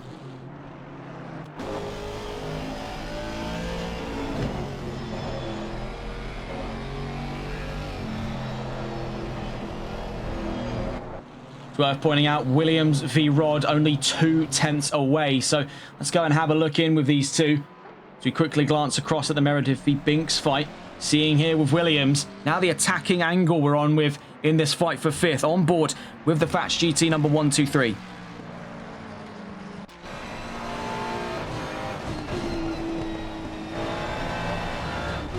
Down through the Degners then. Bit of slip out there for the 314, with the 123 struggling to get onto throttle at that time, so couldn't capitalise on his run in towards turns 10 and 11.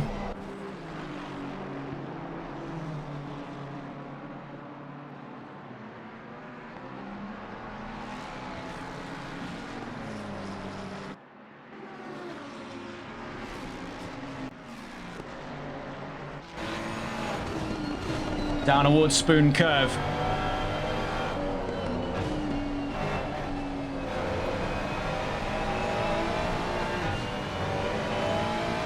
Seeing that run out through turn 14. Better exit there for Kieran Rodd, so we'll catch on with them a little later on. Having a look at some of the other fights here, still seeing where things have been going on for that fight of 2nd. Aston Martin getting desperate here, chasing Ferrari. Bear in mind, all of them have very good standings on this grid so far.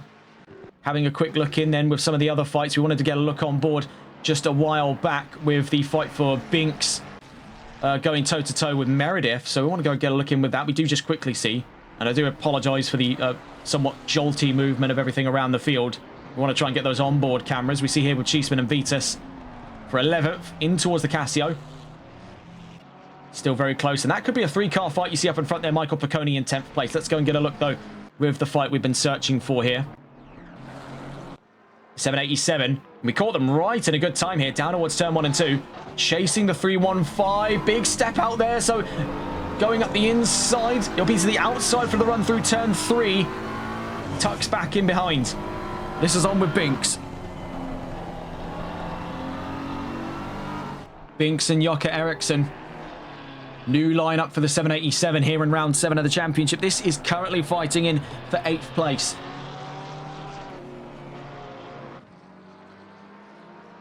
Favourite corner on the circuit, asks Wish for Winnings. 130R.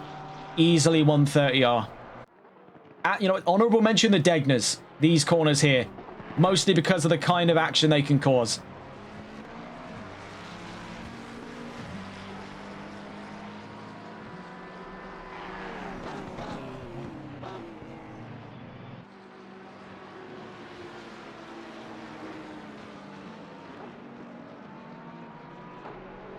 See in the background there, the spillover into the fight for 10th. Picconi v Vitas v Cheeseman. 3-car fight coming up down the line from them. Watching here with the fight for 8th. Binks continues to pursue. Ben Meredith, bear in mind, he and his team for the 315 Porsche started at the back of this field. They're 8th overall right now.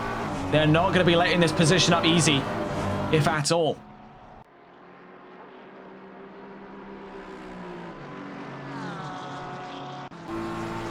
We see looking up the inside in towards 130R. This is where it could get dicey between the pair. We're going up and around the outside, staying in position then. The 315 as the 787 relinquishes back to 9th. Into the Casio we go.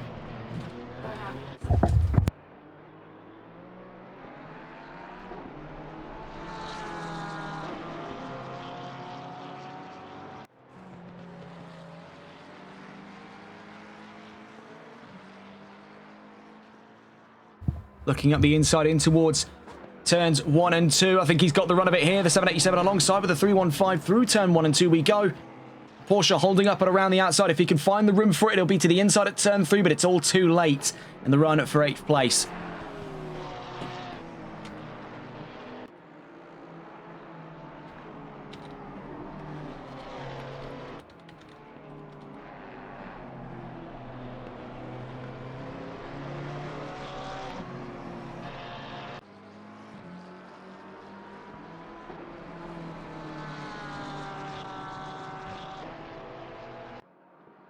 Through to the Degners.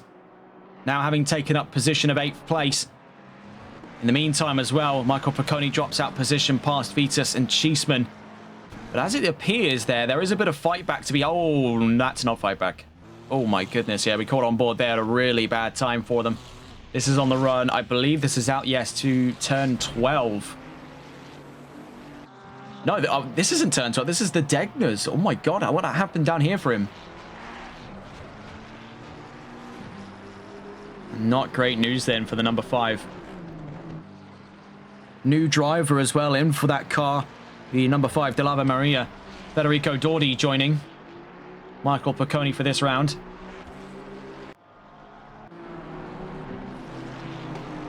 The still ongoing fight for second.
See here for Kieran Rod versus John Williams. Rod holding the inside. Williams looking to go up and around the outside, then switches it back for a charge towards turn 12. Behind them, Alan Alexander in the number 316. Super close stuff here at the back of the top 5.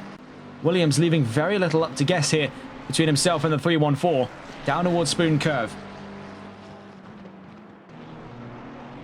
Opening hour has left us with plenty of action here in Suzuka. Still 3 hours of racing set to follow. We've still yet to see the first of our pit stops, so bear in mind still plenty of drivers to make their way out onto the track during the course of today. We see one of our viewers in chat there asking where the Malwar cars today. What ended up happening over the course between round 6 into today is Malwar Racing has now withdrawn their cars from Season 2 of the Console Endurance Series, citing concerns over server stability and connections on their side. They didn't want to commit their drivers to upwards of 6 hours of race if they were going to have connection troubles, because it was just going to bring the whole mood down for the team, so they made the executive decision to withdraw from there. That doesn't mean they've withdrawn from all events on NLRL. They'll still compete over on the Sunday League in the Teams Championship, but as it stands, as a collaborative effort, they don't find the European theatre to be sustainable for them as a team competing from North America. Now, they find themselves in a unique position to make these statements, and we respect that at this time. I'm sure there's other teams to have competed from around the world to find similar issues that can empathise with that kind of angle. It's sad to see a team go, of course, because they had a lot of promise in Monza with their new car, the 120, but things came awry and they had trouble connecting in that second half. Ultimately, it's what withheld their chances for what very well could have stood as a first win as a team.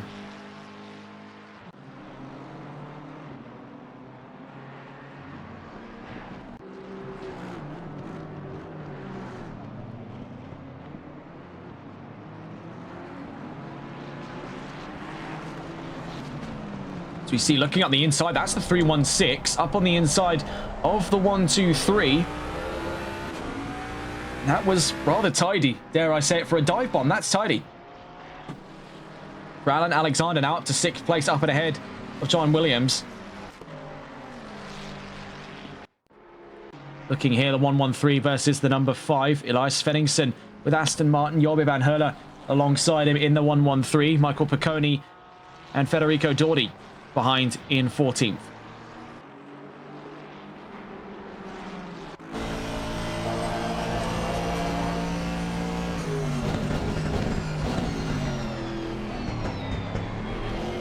You see here from the point of view of Carlos Disch running into the 23 of Levi Warner.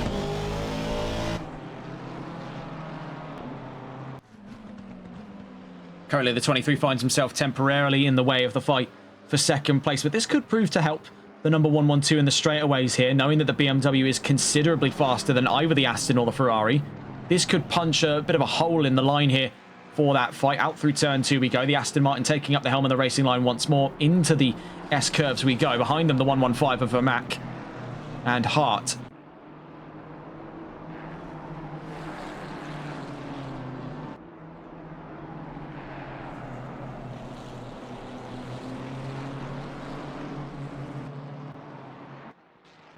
Looking in here with the 1-2-3. John Williams having lost position out to Alan Alexander. We see them driving a little bit more erratically to try and regain at least some of that ground here. We can see he's wrestling that Ferrari up through turn 7 on the run in towards the Degners down at turns 8 and 9.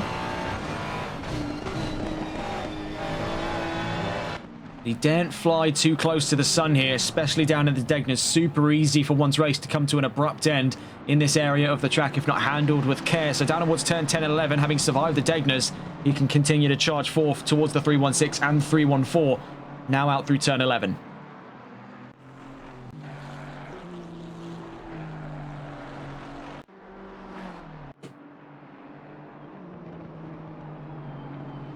We'll leave you on board with the attacking angle in that fight for second place. We'll be back with you in just a moment's time. We go to search on board here with the 112.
Now checking in with some of the drivers further down the order, getting a look in to see current state of affairs then in for the fight of Williams v Alexander v Rod. So you see the two Euro Titans cars get closer and closer to one another at this time.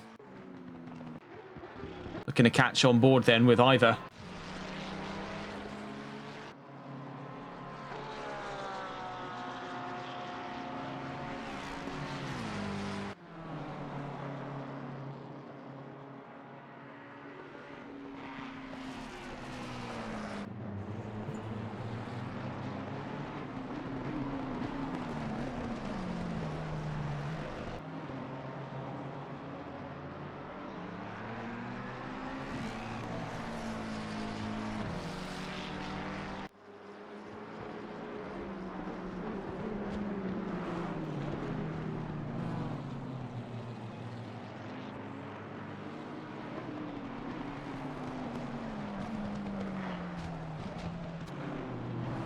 Saw there just in towards turn 1, running a little bit wide on entry. The 316, he's now hemorrhaging time away from his teammate in the 314. Now we're coming up onto the last 10 minutes of the first hour of racing. We're not long from seeing then the first possible pit stops in this race. Fixed refueling time, of course, and we'll also be seeing some of the other drivers be introduced. In the case of the 314, we could be seeing Brooklyn Donkin into the car. Now, bear in mind, with the amount of time they have, all they really need to do is field each driver on the team for at least once.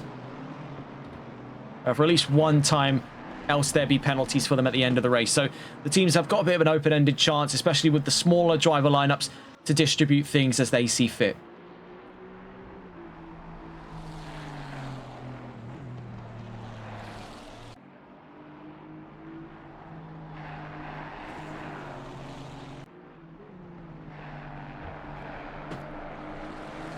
So you see here Bas Petersveen versus Elias Svenningsson. This is for 12th place as it stands. The Aston Martin, formerly the McLaren number 113, making its way up through to turn 7.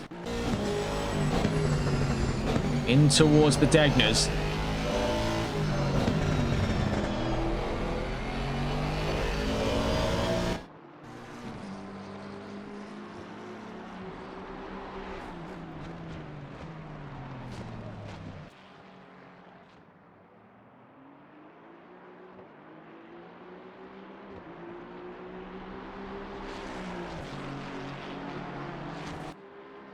So as we watch on with these two here in the fight for currently 12th place on the grid, here's the current standing of everything after nearly an hour of racing. This is just before we get that run in towards the pit lane, this sort of mass infill of the pits at the end of the first hour. Oxman leads, Van Velzen second, Deesh third, Vermack fourth, Rod fifth, Alexander sixth, Williams seventh, Binks eighth, Meredith ninth, Vitus 10th, Cheeseman 11th, Peter Sveen in 12th, Svenningsson in 13th, Picconi 14th, Sanchez 15th, Bruce 16th, McMillan 17th, Warner 18th, and Zamblera in 19th.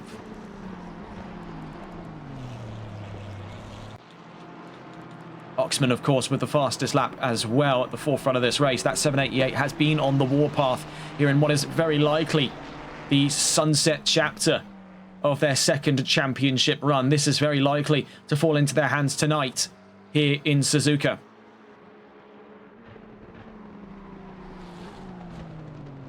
Down through the first curve, we see things start to crunch back up between the Ferrari and the Aston. We'll just catch on with them in a moment's time. We see here from Deesh's point of view, 1.2 seconds now from Van Velzen on the remainder of that podium fight.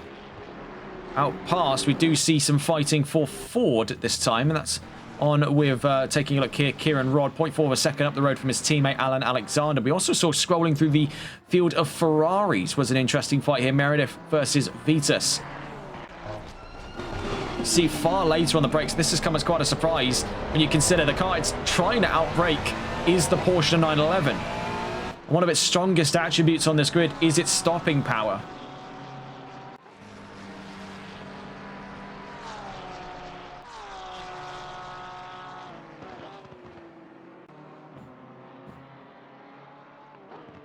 Having a look here through turn 14, 0.5 of a second between Meredith and Vitus. Quickly getting a look in with some of the other fights we see here from Van Velzen's point of view of the fight for second. But I also want to try and get a look in here with John Williams. 0.7 of a second away from Alan Alexander, who himself is about 0.7 of a second away from Kieran Rod. It is a three-car split for control of fifth.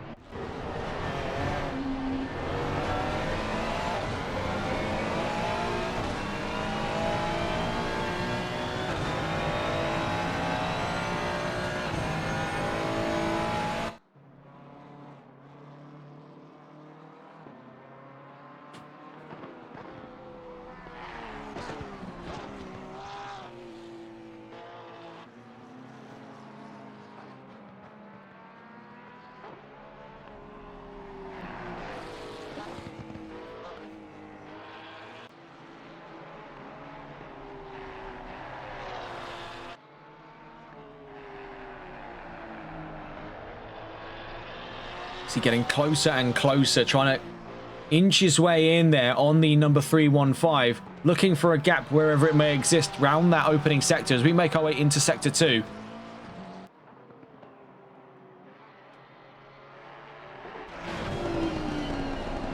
That Porsche starting to, I think you can see with the rear tyres, they are starting to flag just a little bit here. Car getting a little bit more tail happy every time we get out of a corner.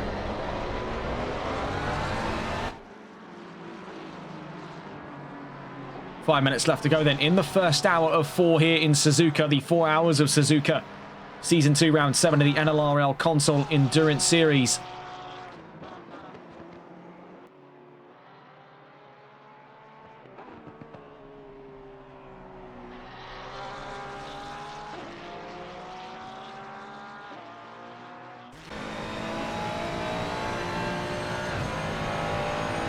Watch it heading down through to 130R. Just what's going on between these two. 0.2 of a second. You can see in the slipstream, it's getting closer and closer. He wants to be in that slipstream down the opening straight, but he's struggling to stay with. So you see that tiny stab on the brakes is what gave him enough rotation through for the 315 to stay up and ahead.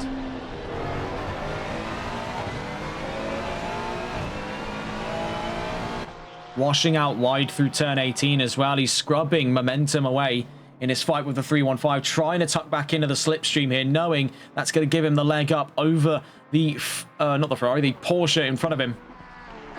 These two separate in that last lap by just about 8 thousandths of a second. We'll catch on with these two in a moment's time, taking a look just briefly into the current exchange for second place. Van Velzen still holds ground over Diesch, Vermaak fourth. We see in between them at the moment Levi Warner in the number 23 in 18th. Oxman now having completely distanced himself from the rest of the field, upwards of 18 to 19 seconds up from the nearest car. It is a staggering statistic then for that leading 788. We thought this really could have come down to the wire here in Suzuka. We've been left with our jaws agog in the sheer awe of what they've been able to achieve in just an hour.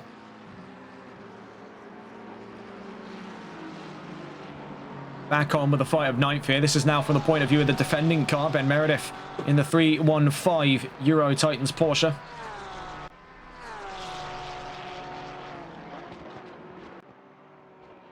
You see running out wide in the background though there. That looks like trouble for Zen Vitus. Runs out wide, rejoins at turn 14, but has lost quite a considerable chunk of time there.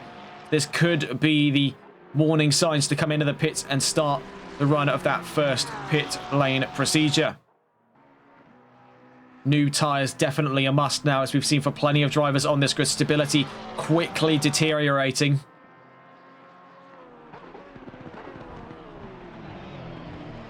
Down through the Casio triangle, we see for Ben Meredith now holds firm ground of 9th place. We see from behind him, not yet considering his odds to the pit lane, Zen Vitus staying out long.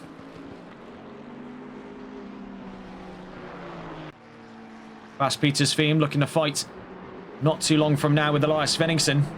223 versus 113.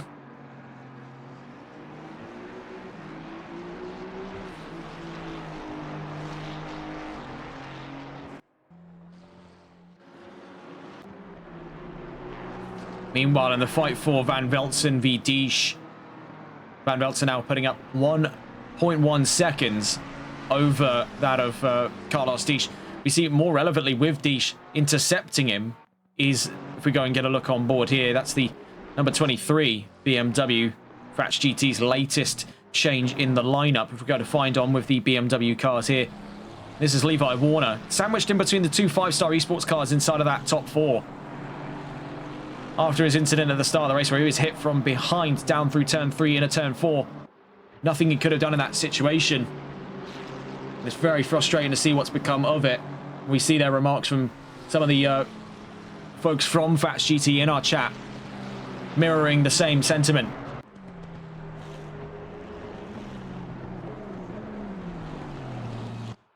Now, taking a look into the weather conditions, and this is just something I bring up for the sake of it because it is a bit suspicious out. Now, it shows for the next 30 minutes that we're in for dry conditions, but just have a little peek at the track. Don't peek too hard because we have really bad frame pop-in. You can see just how low res everything is around us.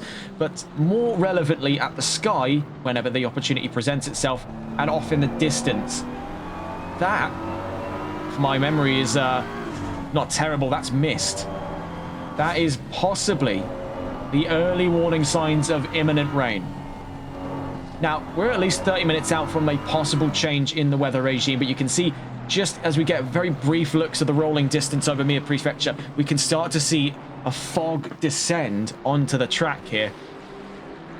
And as that usually means in ACCs, there is a threat of rain, whether that be within the next hour or the next 3 hours. Something is kicking around in the local weather system. It could very well come to affect today's race. See for Warner out past Guy Spruce up to 17th then, in the midst of traffic chaos.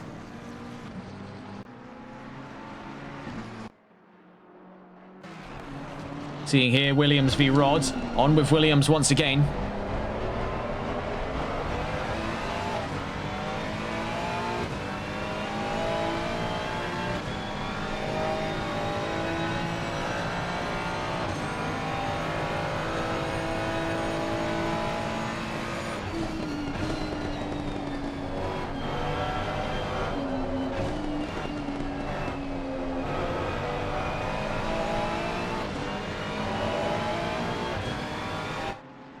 So we see in the pit lane at the moment the number 11 car, according to the minimap, that being the Holkianos Motorsports McLaren.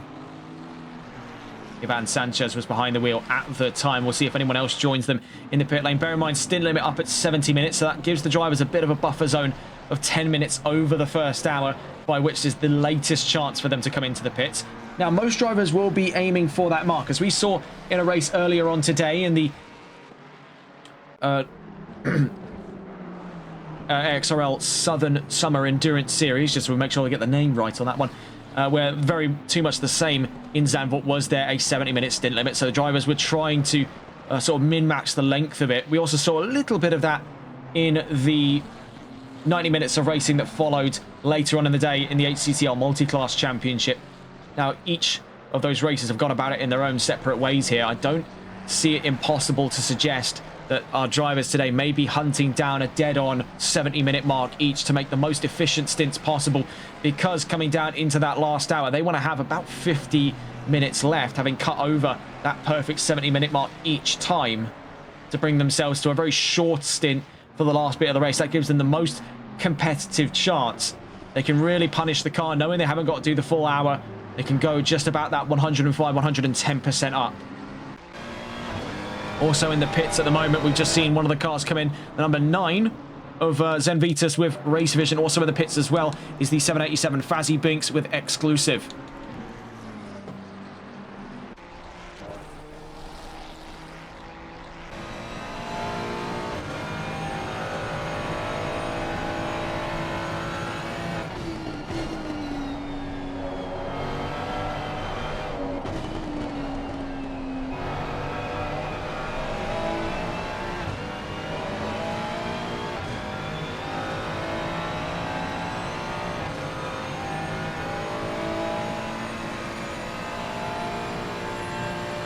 See noticeable overcast here. That is a bit of a worrying sign. Definitely a bit of a worrying sign. History had a pretty nasty knack of repeating itself. You see in trouble there could be Kieran Rodd. A little bit of desync issues in the 314.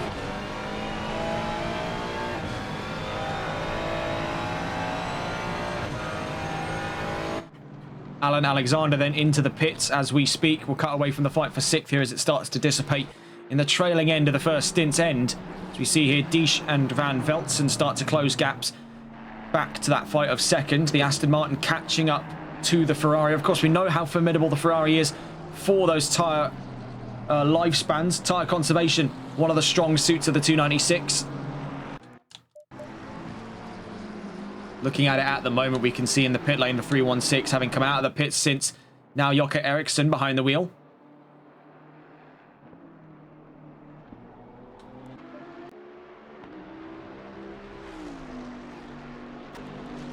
Javier Alonso now behind the wheel of the Holkianos number 11. We see Sebastian Plotnik behind the wheel of the number 9 Race Vision. Elias Svenningsson comes in, likely to swap then to Jorbe van Herle in the number 113. We see Alan Alexander is in, likely to swap over then to Jack Giles.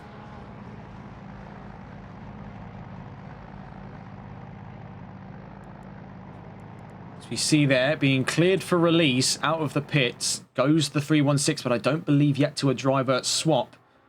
Having a look in there with Alan Alexander, or whom we believe to be Alan Alexander, making their way back out onto the track. A very short stop for them.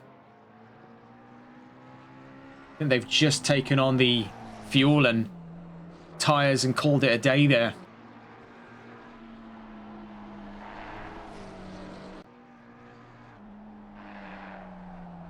Yeah, Alexander back behind the wheel. The 316 double stinting then.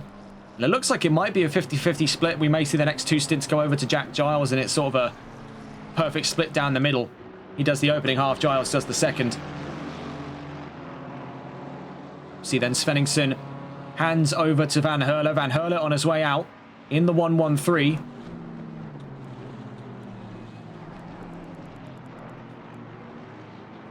Speaking of Astons, let's have a little look over here to Diesch's point of view. Still closing distance on Van Veltzen as Guy Spruce comes into the pits, likely to hand over to Mario Reutius.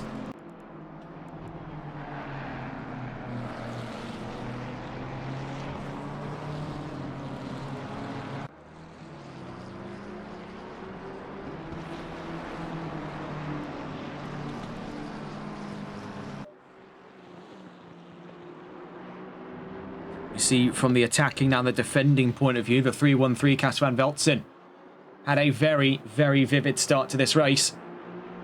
Down to second, though, with the 788 now leading by 23.5 seconds. For this lap, though, very likely to see the 313 in.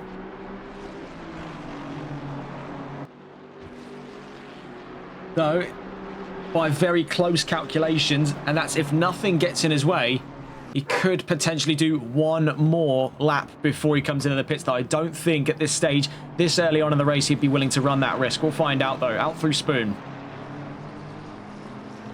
0.3 of a second, so it's definitely worth considering this as a fight for second place. Carlos Dish has not yet slipped away from the 313. These two have been fighting near enough for the entirety of the first hour here in Suzuka. Down through 130R, in towards the Casio Triangle we go. Hanging in behind them, Levi Warner. As we see here, out past the exit of turn 18. And into the pit lane goes the 313. The 112 stays out. Is going to have to run this one almost perfect to the line here if he means to come into the pits without a violation to his stint timer. So into the pits goes Van Veltzen. We see Vermaak joining them in the pit lane in the 115 from behind them. We see approaching the line appears to be John Williams. So a swarm of drivers to the pit lane here. Among them has yet to be the 788. We see them down through the Degners. This is likely to be their in-lap then. And the end of the first stint. Seeing here, among the swarm of drivers heading to the pit lane, could Ben Meredith be one among them? Going into the pits goes the 315. Great opening stint, all things considered there. Started at the back, up to 7th in the first stint. That is one hell of a drive. So he'll be passing the baton over to one of his teammates there, whether it be Adam Smith. Oh, that's way too fast.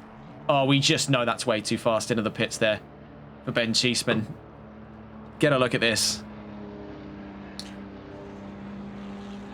Now, I'm no gauge of speed, but yeah, that looked a little too quick. Oh, Lord, that's not going to be great for them.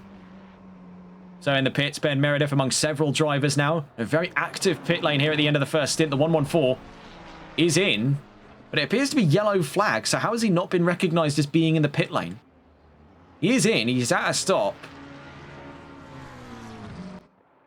What on earth is going on there? That's very bizarre. He's in the pits. He's in his pit box. His engine's off. Yet he's not recognised as being in the pit lane. And that's just bringing the yellow flags out in the opening straight as if he's just come to a stop.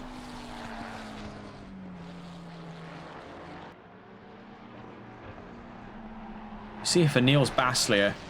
Now up and ahead of Alan Alexander. Bear in mind, both of these drivers having come into the pits, it's a case where Alexander's pit marker is yet to clear because he's double stinting. But there we go, up on the inside through to turn 7. Rather unsurprisingly, stop go 30 for the 114 5-star eSports McLaren. The 788 Bentley is in, and so too now is the 112 Aston Martin with 5-star. We're taking a look at the current tracker on the left-hand side. We see exiting the pits now, having transferred over from Tyler Vermaak, Ben Hart behind the wheel of the number 115. We see from behind him Hans Hussen in the 223. We also saw on the transfer that this was a while back. This is Taylor Wayne on his way out. Kieran Rodd into the pit lane. Cas van Veltzen having pitted some time before. It's double stinting. Likely then in that second stint to hand over to Anthony Rodriguez. Same story then for that 316. Double stinting for Alan Alexander. Niels Baslier takes the helm off of John Williams. Jocke Eriksson off of Fazzy Binks. And Sebastian Plotnik off of Zen Vitus. See, Oxman is out. Out on track there. Double stinting in the 788. Meanwhile, Fate Galaxy, otherwise Riyad Yasarevic, takes control of the car in the 112. Meanwhile, Cas van Veltzen on that double stint just swings over the nose of the 112. He's up into that second place spot. Meanwhile, Kieran Rodd on his way out, and so it appears he's double stinting as well, so staying in the 314. That seems to be the going rate here. Euro Titans preferring a 50-50 split on driver distribution. He drops in just behind Niels Baslier to 6th place.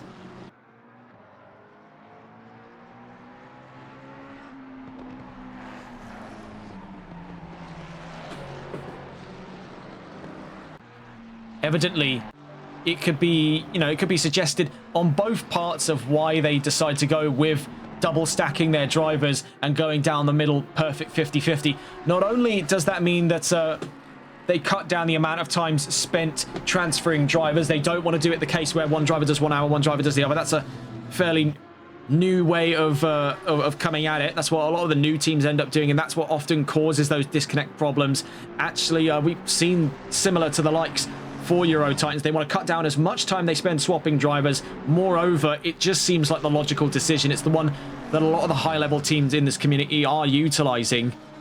You can see with other teams, they are taking things at a more hybrid approach. Case in point, the 1-1-2, where they'll field the drivers as and when efficiency calls for it. And that's what we've seen to be a common pattern here for the 1-1-2 over the course of this season. The moment D shows any signs of fatigue, Jasarevich is in, and vice versa. They play off of each other, and there's a sort of flow to that. Admittedly, this means more driver swaps, more risk of a disconnect, but they seem to have this system very well locked in. The 1-1-2 hasn't struggled too greatly for any issues, the same issues that have befell some of the drivers over at Euro Titans. Case in point was Silverstone. 1-1-4 finally cleared of its stop-go. We see a huge mix-up on the grid, but right now, firmly back into that fight for second, appears to be that of Cas van Veltzen, double stinting, but now faces the other half of the 1-1-2's lineup. Riyad Jasarevich behind the wheel, hunting him down. Up in front, Wayne and Jenkins fighting. Let's go and have a quick look in with these two. 1-1-4 versus 37. KTJ versus 5-star. Bear in mind that stock go 30 is what set Jenkins down to the back of the top 15 to begin with. Now down to 16th as it stands behind Wayne.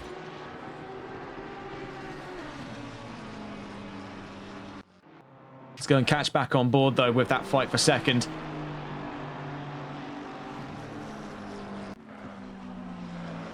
Into the Degners we go.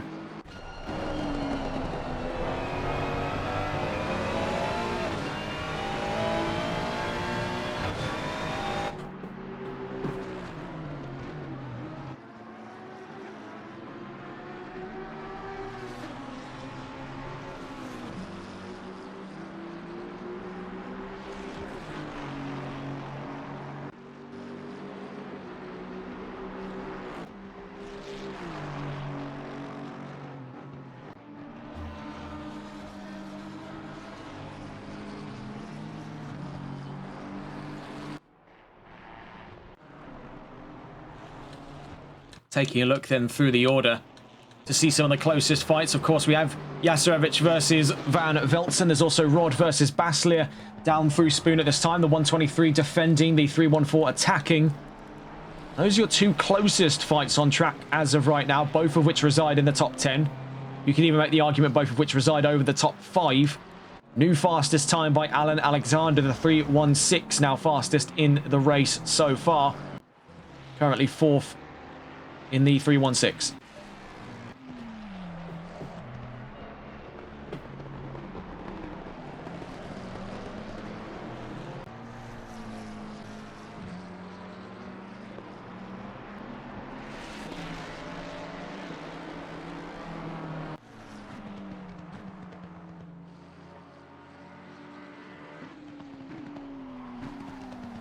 See here for Rod, he's got the run on Baslier, but backs out of a move too early to the inside down at turn 1 and 2. Instead hooks things out wide for turn 1, hooks it back in at turn 2. Continues the charge out through turn 3. Still stuck in behind, though, the 123 in the Mustang. 37 picks up a drive-through penalty. That's for KTJ Motorsports' Taylor Wayne. As we see there, trouble on the exit of the Degners has brought this penalty upon him. Drive-through penalty for Lamborghini. And this backs right up onto the nose here of this fight for second place. Van Veltzen v Riyad Jasarevich. You see they're peeling away from sight. One of the 5-star McLarens. I believe that to be the 114 of Kyle Jenkins. Into the pits then. After holding things out a little longer than the rest of the field, Levi Warner in the number 23. Having a look in here, picking back up where we left off in the fight between Baslier and Rod. We see the Rod goes up and around the outside at the hairpin and put himself at the inside at turn 12. A very unique take of that area of the track, but one that has netted him control of 5th place. We'll see, though, what's the counter-attack options for the 123 in towards Spoon Curve. As of right now, having got into the flow of things, it's not going to be particularly easy for Baslier to form an effective counter-attack over Kieran Rod, because of a move like that, he's been caught out.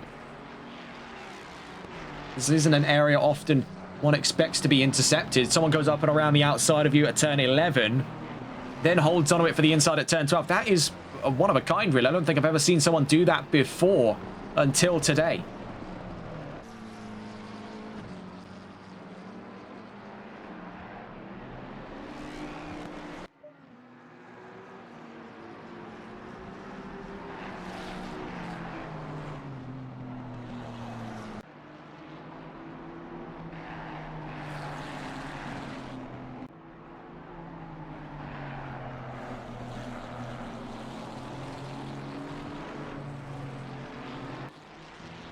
After that pit stop, Levi Warner 14th in the race thus far, up and ahead of Jenkins, but stuck in behind fellow Thatch GT car, the 223 of Hans Hussein.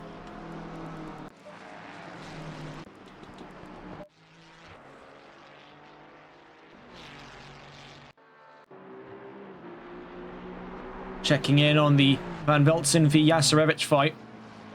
That's about 0.8 of a second there, so starting to dissipate as Van Veltzen warms into his second stint.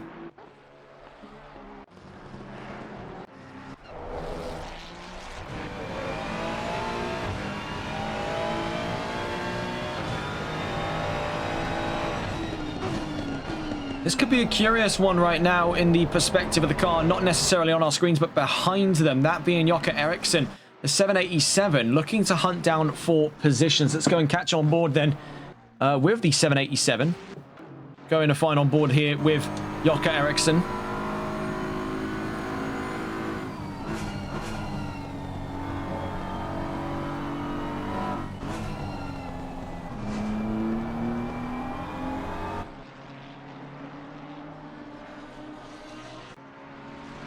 Up in front, you can see traffic now becoming an active factor in these fights today. Rod just got up and ahead there of Javier Alonso.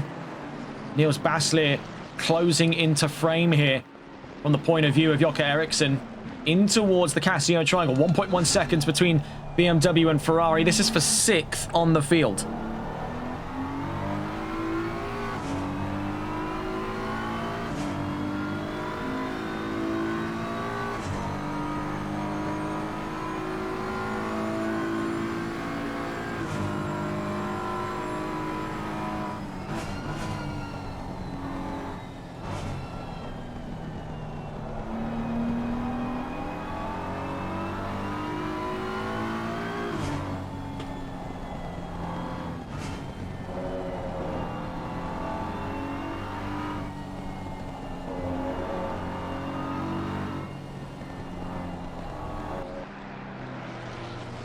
Struggling to find more than a few tenths worth of an improvement here. Still stuck out past a second between himself and Baslier. It's going to be a long haul here to put him in that fight. Meanwhile, checking in on Jasarevich v Van Veltzen. This has started to warm back up. It was about 8 tenths when we left them. It's now 5 tenths as we pick back up. That drops to 4 just as we cut in towards the Spoon Curve, turn 13 and turn 14.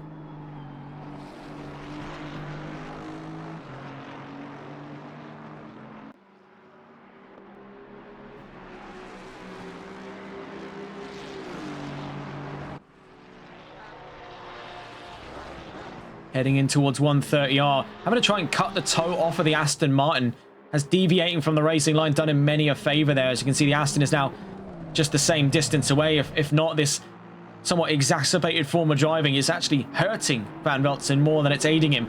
This erratic driving to try and cut the scent loose away from the 112 is not really doing him particularly many favours here.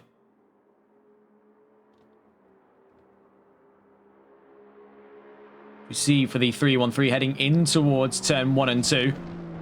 112 parked right behind him there. We're going to go catch on board with the Aston Martin to take up the attacking point of view of this fight. We just see on the way out the 789, Matteo Mastramauro gets behind the wheel. We're now on board with the Aston of Riyad Jasarevich.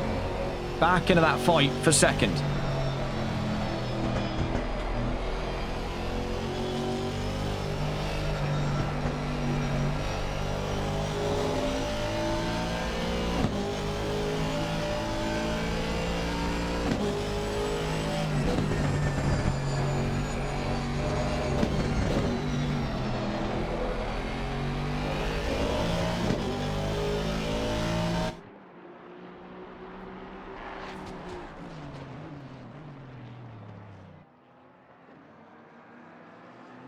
On the exit of turn 11, in towards turn 12. Little tiny stabs of oversteer there for both cars.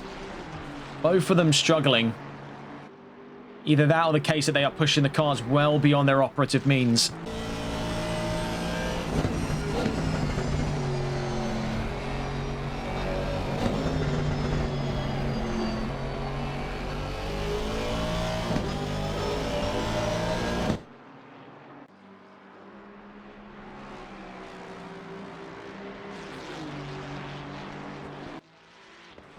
In terms of that last lap, 2 minutes, 0.837 from Jastrzębicz.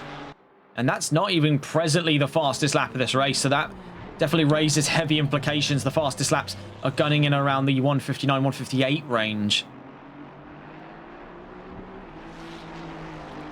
And as a matter of fact, whilst curiosity strikes us in this time, let's actually have a look into what that fastest lap was concerned with. We're still watching with that fight. 2 minutes, 0.425. So no one yet having broken into the 159s over the course of this race today. We've seen the last lap there to the benefit by 3/10 is Van Veltsen faster than Jastrzębicz over the course of lap 39.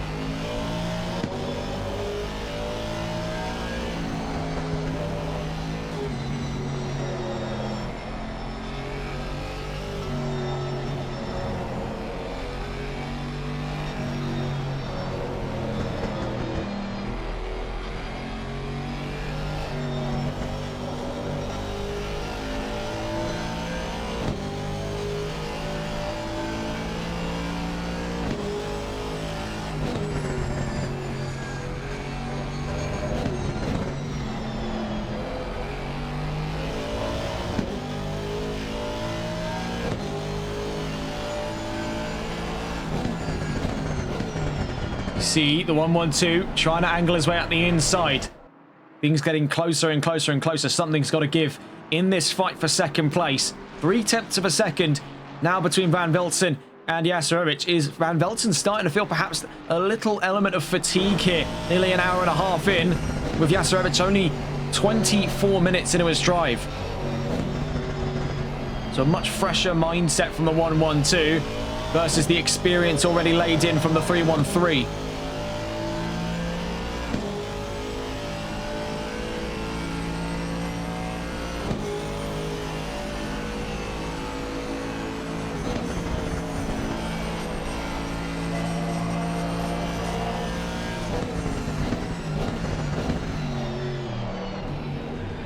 Down through the Casio triangle, bit of a rocky run of things between both drivers, making their way now out of turn 18 onto the opening straight.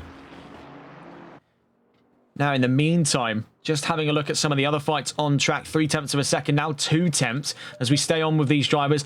Other battles to observe. Picconi v Hart, 115 versus number 5. Presently, though, one of the closest, if not the closest on the grid right now is the fight you're seeing on screen. The fight for second place. Riyad Jastrzębicz in the 112 Aston versus Cas Van Veltsen in the 313 Ferrari.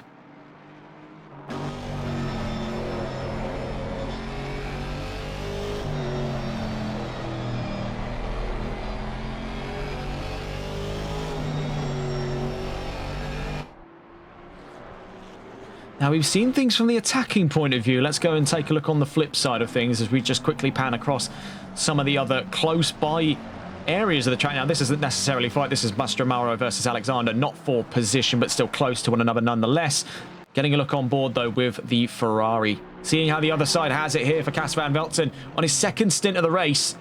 Yet to have handed over to Anthony Rodriguez. The 313 still gunning strong on its second stint so far.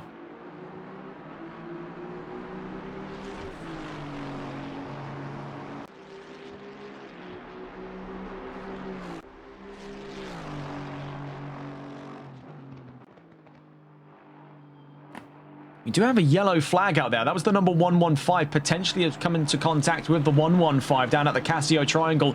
That was for Michael Picconi of Del Ave Maria, the privateers down at Ferrari.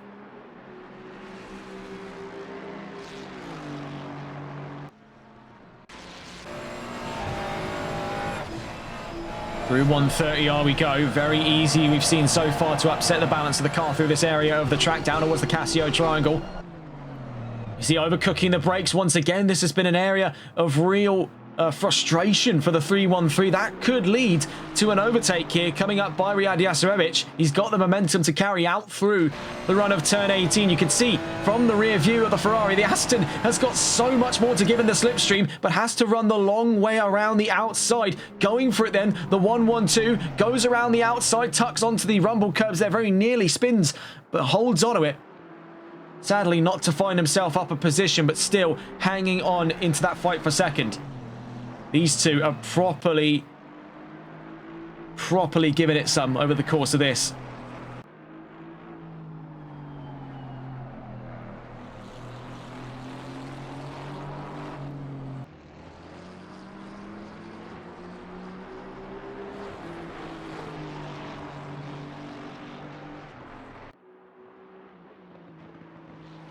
You see there, a bit of a bounce from both drivers down through the first of the Degners.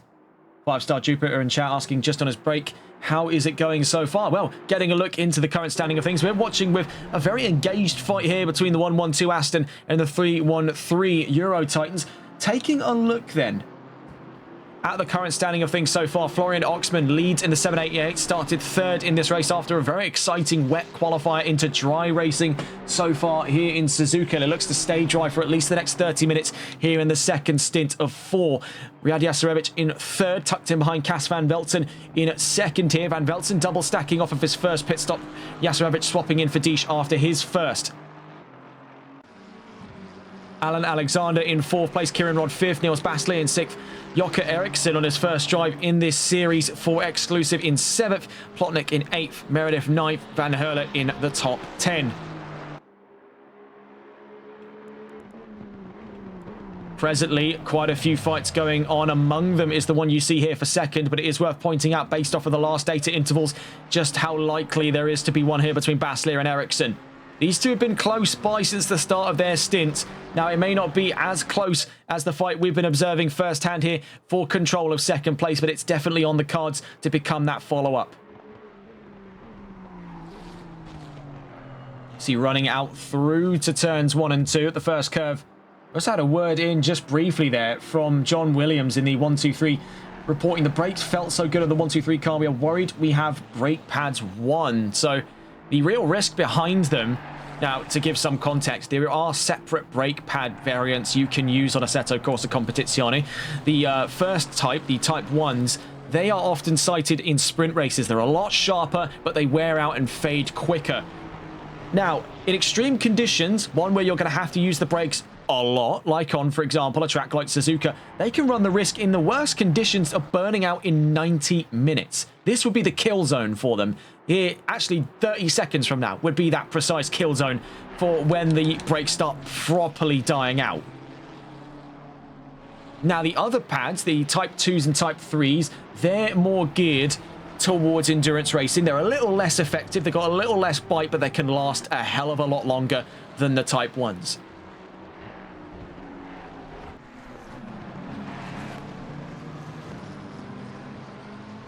We see here another fight kickoff. Jocke Eriksson versus Niels Bastley. 6th place up for grabs. Fatch versus Exclusive. Ferrari versus BMW. We are seeing some wonderful fighting throughout that first hour into the second hour. While the majority of those battles have died down, what remains of it are two very focused fights for two very important positions. Fighting upon the first and third rows respectively. That second row, things are just a little quiet there for the two Euro Titans cars in between. 4th and 5th for Alexander and Rod.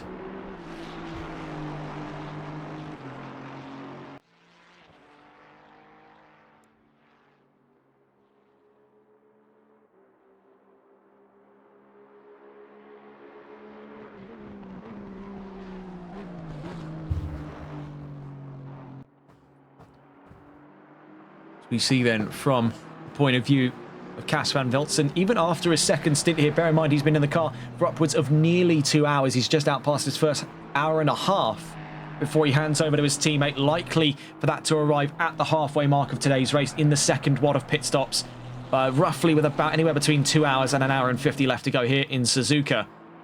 He's done more than enough in this sense. But perhaps the slow elements of fatigue starting to creep up on him. It was a very tense moment not too many laps ago when it was getting in towards 0.2 of a second on average between himself and Jasarevic per lap. Now we see that started to smooth out just a little bit as the Aston Martin's tyres have bedded in and started to fade just ever so slightly. Currently 0.8 then between those two. Let's go and catch on board with these two. Baslier versus Ericsson. Half a second between these two. Niels Baslier in the 123 Fats GT Ferrari. Jocke Ericsson behind in that bright purple exclusive esports BMW.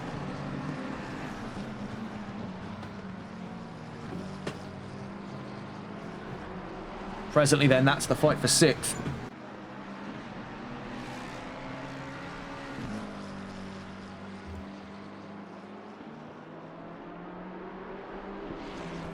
Out through turn 12 they go.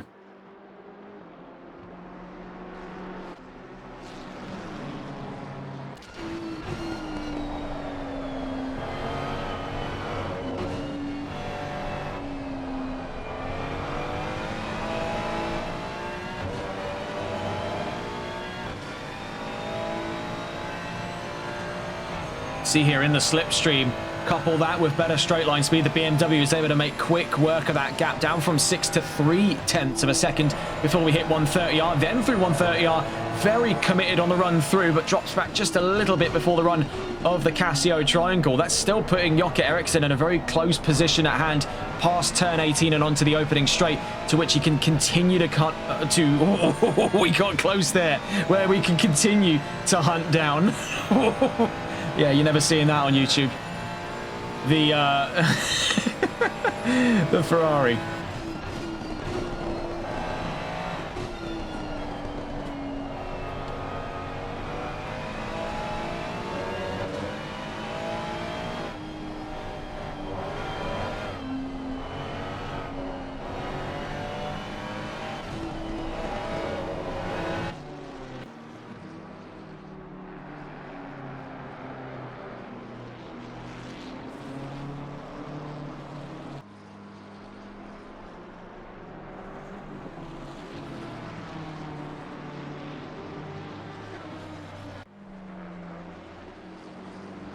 So then, still that fight for 6th place at the moment.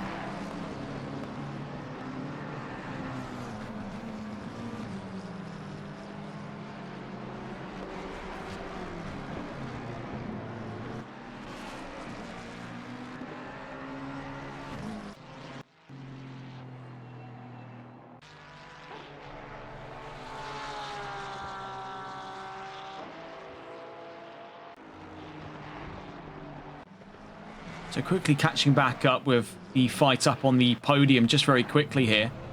Jasarevic now 0.3 of a second away, so we caught them in a very good time here on the run out of turn 18.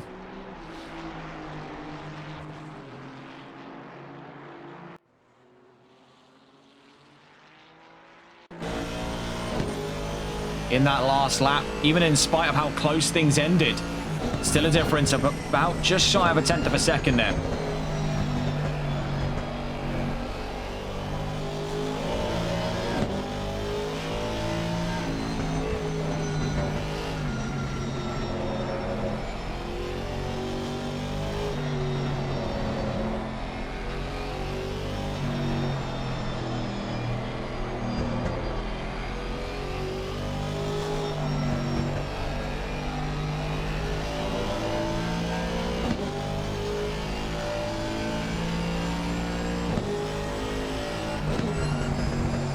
Half a second between the Aston and the Ferrari, down through to the Degners.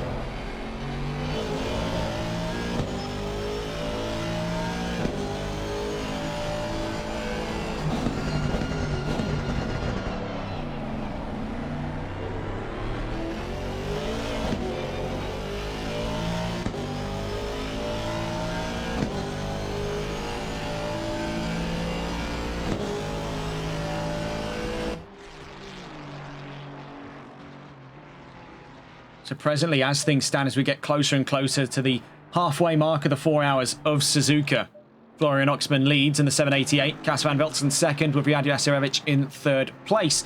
Alan Alexander 4th place, with Kieran Rod in 5th. Niels Baslier in 6th, very close behind then Jocke Ericsson in 7th. Sebastian Plotnik in 8th. Ben Meredith in 9th. Jorbe van Herle in 10th place. Then from 10th down to 19th on the remnants of this grid so far. Piccone, Hart, Husson, Brown, Jenkins, Wayne, Alonso, Bruce and Mastromauro.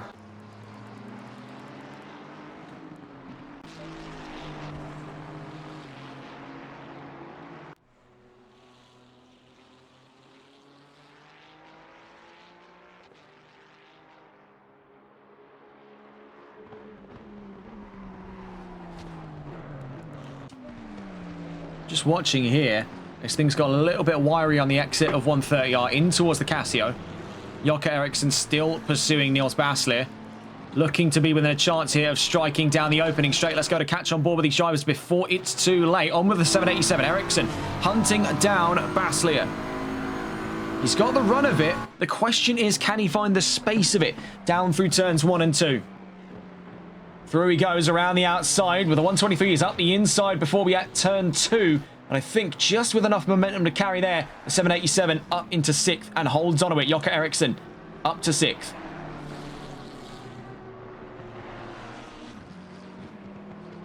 Now he's got to try and shake the 123 loose. He knows if he keeps the 123 any closer, he's going to lunge for it down at turn 11, down to the hairpin, if not sooner. So on board here with Jocke. Let's see what he can do. Out 7/10ths ahead then of Baslier, down towards the Degner as we go. This is still in for that fight of 6th place. We'll catch up with that fight between the 112 and the 313 in a moment's time. They're down at Spoon Curve. We see in the background there a bit of a slide for Taylor Wayne. And I think he's done just enough in that time there to stay away. So going to catch on board that 112 and 313 fight. They are half a second out from one another as they exit 130R. 2 hours, 21 minutes left to go here in Suzuka.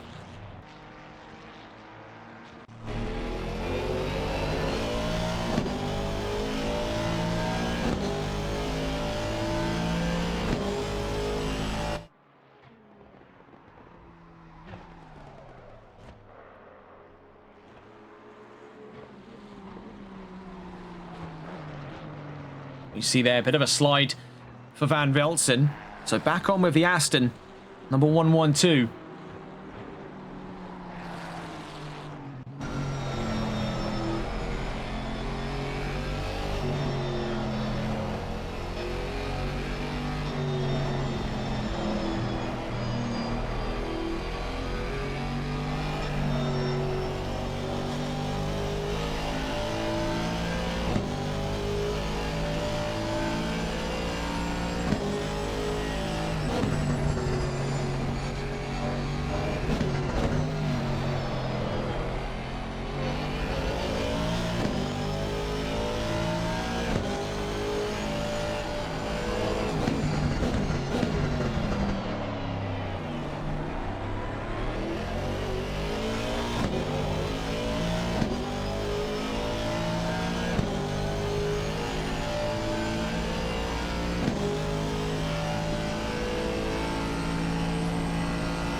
As it stands, this fight's starting to disperse for control of second. Van Velzen having done enough in this time to lay the carpet out for his teammate, for Anthony Rodriguez, to keep the ball rolling for the next 2 hours of racing here in Suzuka. Still holding off an advance by the 1125 star Aston Martin. Quickly having a gander then over towards Jocke Eriksson's point of view. He's now put 3.5 seconds over Baslier. Out through Spoon.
5-star Jupiter saying, I'm just sat here praying the server holds on for another 19 minutes so I don't have to reorganize the calendar if it crashes.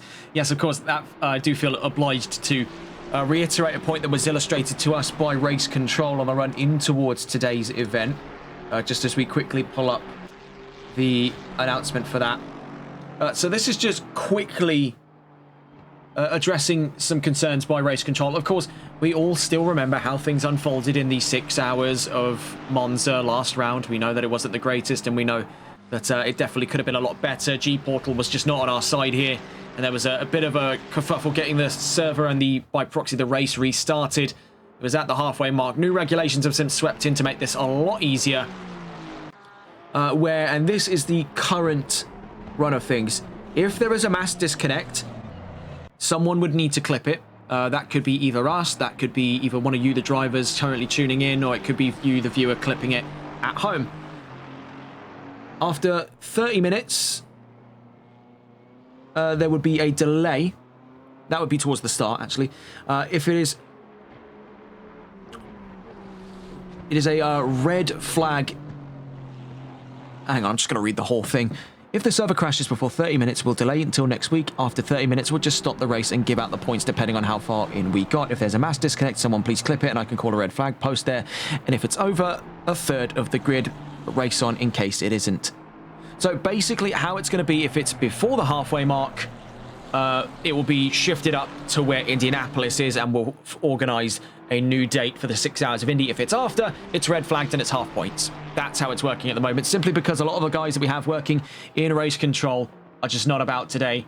Fortunately, in the span of where next season could be organised, we would be aiming similar to how this one operated, to where that's going to be up and around the end of summer into autumn time, 2026 at the earliest. It would be a case where our guys are back in. This has just been a bit of a hiccup in the road. We've ran into hiccups before this championship.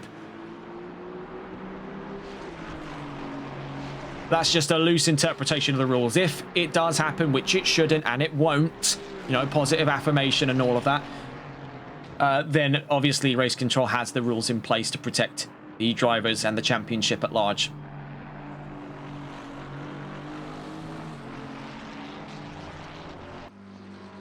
So with 15 minutes before the halfway mark of the race is achieved, 0.4 of a second between Jasarevich and Van Veltsen.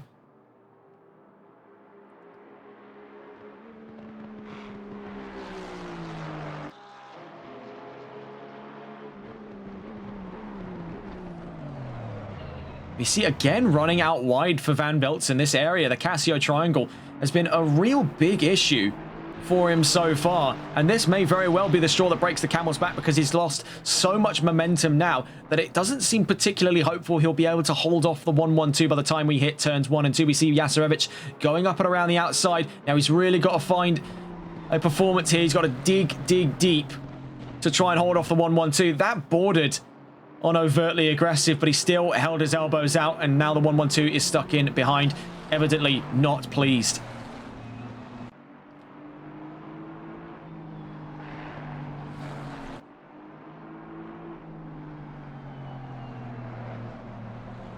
We have one of the Race Control in chat saying hopefully LMU comes out before we do the next season, to be honest. Yeah, I think after having experienced LMU now, I think that's definitely the way forward. But that comes to console, because we know it is coming, but we don't have a specific date. We know it's roughly this year, if not very early next year. It'll be a case where that's where the season would go. The Sunday League, I believe, would stay here for maybe one or more season and then move over to LMU. It really kind of depends on how quickly the market shifts over to LMU. If it is to release on console this year, say, for example, this summer at the end of Season 5. The simple reality of it is, though, we just don't know when it's coming.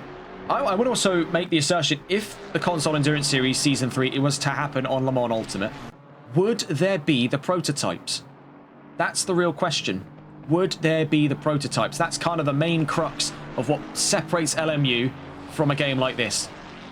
It is the full WEC grid, so we get the WEC toys. Yes, so Race Control confirmed there. If we are to go to LMU for Season 3, we would get the fun toys. We would get the LMPs.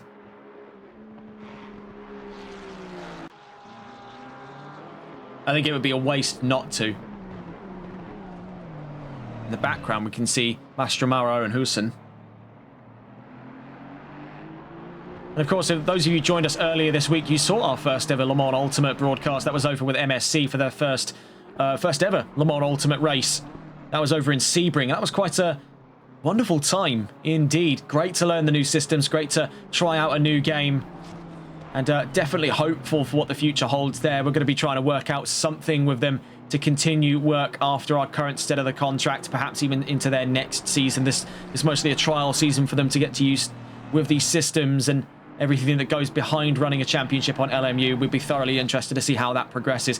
We've been speaking with them privately. We won't reveal much information on that as that's client confidentiality rules, and we're not going to go into all of that. But what we do know is we're trying to work something out to do more LMU stuff, because it's been great fun. It's a great game, and I think there's a big market for it when it hits console. This could massively shift how a lot of leagues look at this area.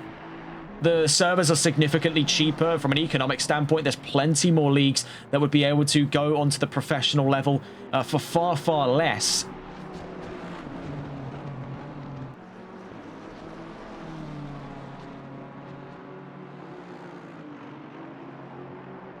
Because I think what doesn't work with some multi-class racing, and we do see like isolated cases such as HCCL where it does work, and it had worked for the longest part, but obviously those of you who may remember the story of the NLRL Solo Multi-Class Endurance Championship, it was a sort of support series between Season 1 and Season 2 of the Console Endurance Series that didn't end up working out due to insufficient numbers. I think where a lot of people draw issue on this game for multi-class is it doesn't feel like there's a significant enough difference in terms of power.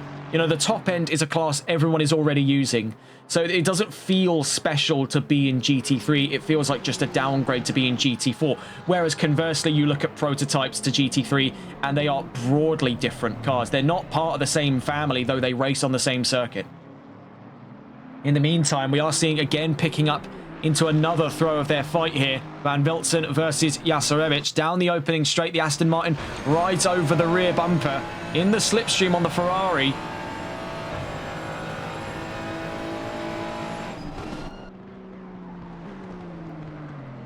Down towards turn 1 and 2 at the first curve. Narrowly avoided there. Super close to contact. These two keeping it so close together in the groupings for second place.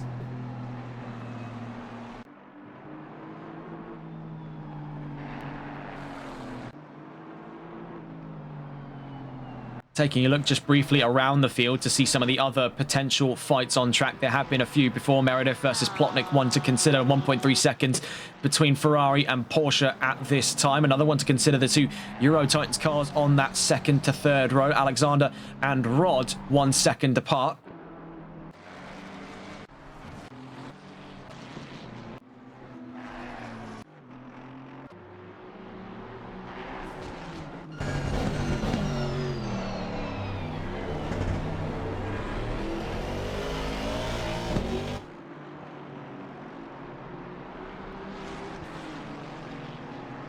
As we close in, though, on the last 10 minutes of the second stint here in Suzuka.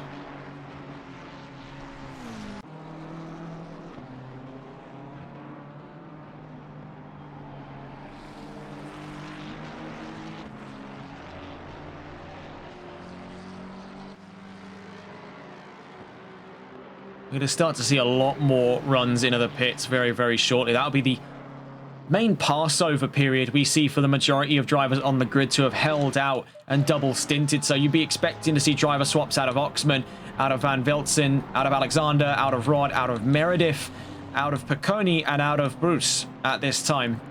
In terms of who they'd be swapping over towards, in the case of Oxman, that would be over to Nat Bennett. For Van Velzen, that would be to Anthony Rodriguez. In the case of Alexander, that would be over to Jack Giles. For Kieran Rod, that would be to Brooklyn Donkin. Ben Meredith, that could be either over to Adam Smith or Aaron Williams. For Michael Picconi, that would be to Federico. Oh, hang on just a moment. We see their big step out for Van Velzen. So yes, for Picconi, it would be Federico Dordi in the number 5. And for Ghost Bruce, it would be Mario Roitias in the number 323.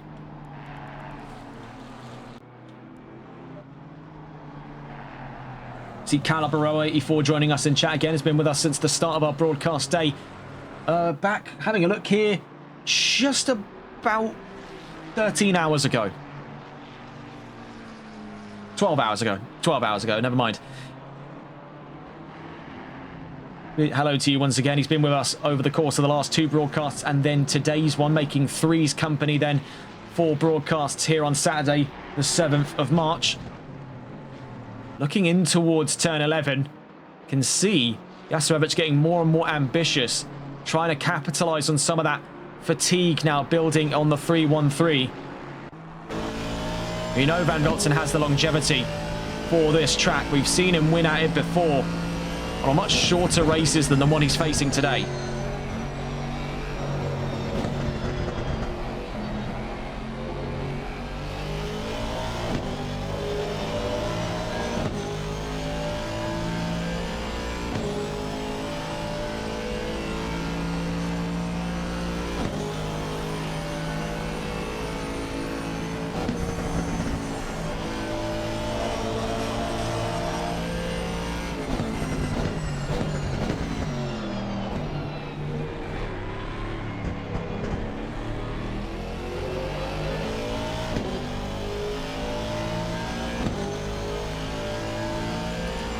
We see into the pit lane goes Zen Vitas, so the number 9 into the pits. Race Vision Motorsports, of course, last round Privateers race winner.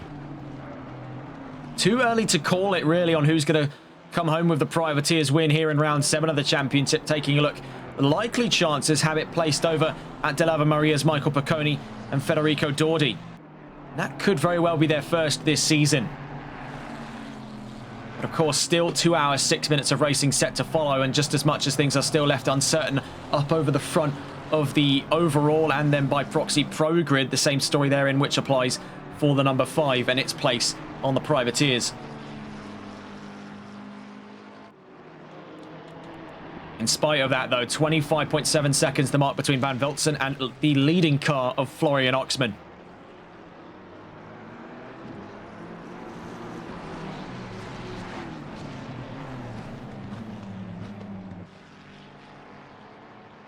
You see there, just caught up in front of them for a moment was Ben Hart in the number 115, having swapped over from Tyler Vermack with 5-star. Down in 11th as it stands there. Also looking to make his way around, Matteo Mastromauro gets up and ahead of Hart.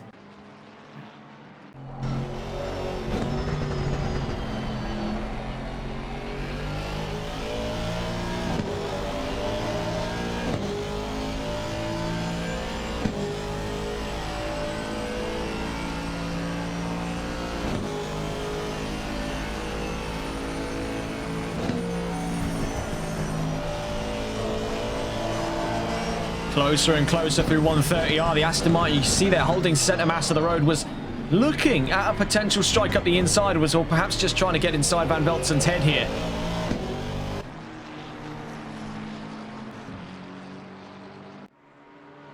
As the minutes tick down on that second hour, things are getting very, very interesting indeed. In that last lap, nearly 2/10 faster was Jastrzębicz with Aston Martin. Looking in through the first curve, turns 1 and 2. And see that the overcast weather continues to persist here in Japan. Looking at the weather conditions, it's still just cloudy for the next 30 minutes. No threat of rain, but bear in mind, back in the last running of the 4 hours of Suzuka, that was the story right up until the very last hour.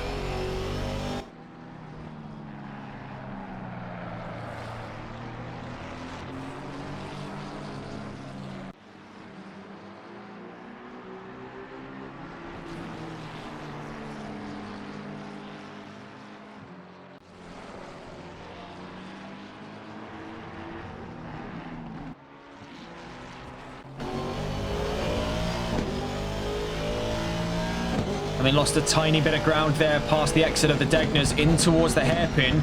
Super late onto the brakes in the Aston Martin, but covered off on the inside by the 313.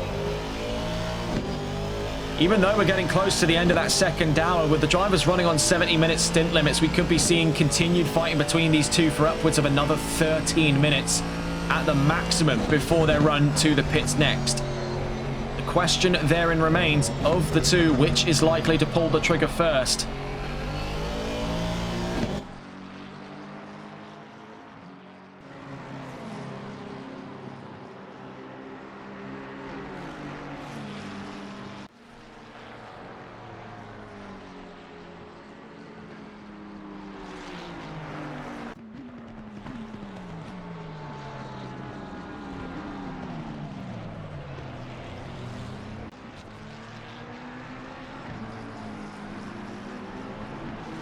Making threes company at the moment, Matteo Mastromaro in the number 789 has got considerable pace, but reluctantly is in 18th on this field.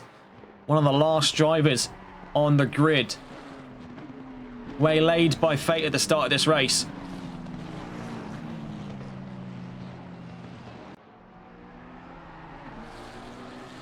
We'll leave you on board with the Aston Martin. We'll be back to you in just a moment's time here.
So still on board with the 112 and the 313, making their way down towards the line here to start lap 58 of racing here in Suzuka. Just coming up onto the last of the halfway, not the last of the halfway, last of the hours before the halfway here in round 7. Very, very quickly losing my ability to speak any and all comprehensible forms of English. Third endurance race of the day. I'm pretty sure at least one portion or more of my brain has become a gelatinous state, sort of similar to store-bought jelly. And I may need to see a doctor after this race. But that's neither here nor there. Currently in the pits, the 789. So we saw Mastromaro in. Number 9 also joining them, so it appears. Actually, no, that's not the case. Never mind. We are halfway through. Keep pushing. Looking at things at the halfway mark of this race. Presents itself with one car still in the pit lane at this time. Mastromaro having come in at the moment. Then Oxman leads ahead of Van Velzen and Jasarevich. We've been following with these two for the majority of the second hour, as their fight has been one of the closest at hand for control of second place. Behind them, Alan Alexander and Kieran Rodd to back up the top 5, both with Euro Titans Endurance and majority Euro Titans top 5, with XCL still leading the charge. Speaking of, Jocke Eriksson in 6th place ahead of Niels Bassley in 7th, Ben Meredith in 8th, and Jobbe van Hurle in 9th. Michael Picconi leads the charge for the privateers and currently at the back of the top 10 outright. Hans Hussen in 11th with Spencer Brown in 12th, Ben Hart 13th, Taylor Wayne 14th, Kyle Jenkins in 15th, with Guy Spruce in 16th, Javier Alonso in 17th, Zen Vitas in 18th, Matteo Mastromaro in 19th.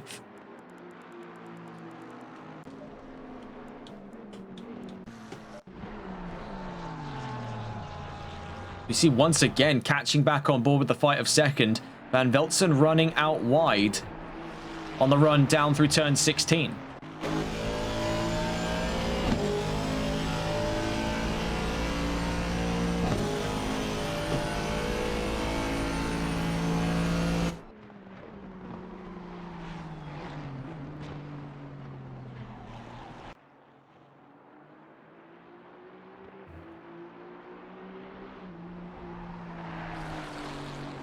Up through to the S's then. Things still incredibly close between these two, and it's likely to stay that way right up until they go into the pit lane, where we can again expect things to be close.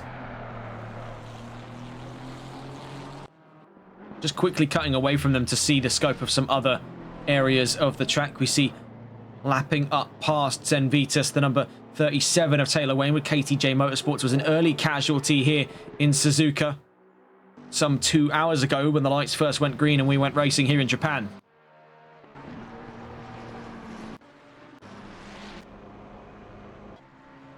Presently then, we just see coming out, actually into the pits, I should say, the number 11 of Javier Alonso with Holkianos Motorsports. Now, they find themselves in a bit of a unique position amongst these teams as they're one of a very rare number to be using 4 drivers: Sanchez, Alonso, Quito, and Belder. So we've seen Ivan Sanchez, now we've seen Javier Alonso. The question is, it's a coin toss of, is it JM Quito in next or Sergio Belder? Well, we do know that either of the two will be then featured in the last stint to make a full 4-driver quartet. We'll be curious to know what that looks like later on down the line. In the meantime, Astromaro now up to 18th, passing up the number 11 as it remains in the pits. Following in here, Van Velzen and Jasarevic super close on the entry to 130R upon its exit are still in single file. Down through turn 16, 17 and 18. Here at the Casio. Still neither of these two confident to run it to the pit lane just yet. They don't want to be the first one to do it. I think for Jasarevic's case, he's praying that Van Velzen goes first so we can follow him in. Otherwise, he's going to find himself in the position he's at, the one going in first.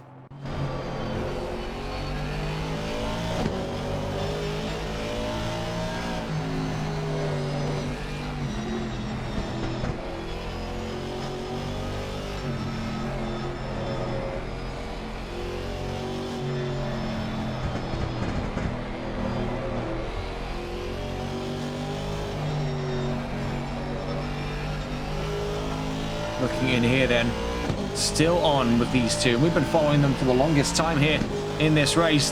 They've effectively stolen the show away from the race leaders because of how close they've been able to maintain things over the course of the race so far.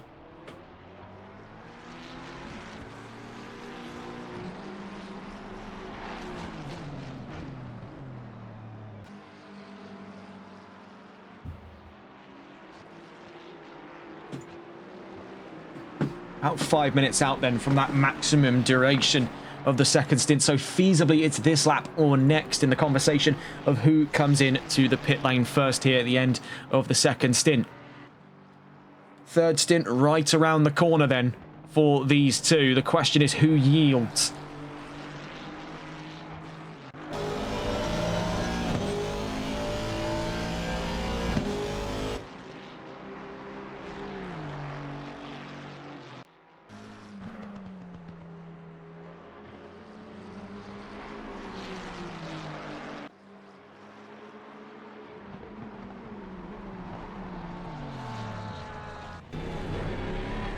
Down through the Casio triangle they go. Will it be out for one more lap? Yes, it appears to be the case for both drivers here. On the run, on towards lap 61. You can see from the third-person view just how much ground the Aston can make up in the slipstream, but we see that the 313 almost intentionally there is moving a little bit erratically to make it as difficult to follow without scrubbing some momentum yourself. It's cheeky. Not inherently illegal because there's no definite signs that he's swerving. I think it's a case where he's just loosened his grip on the wheel and allowed the car to sort of guide itself about the opening straight ever so slightly.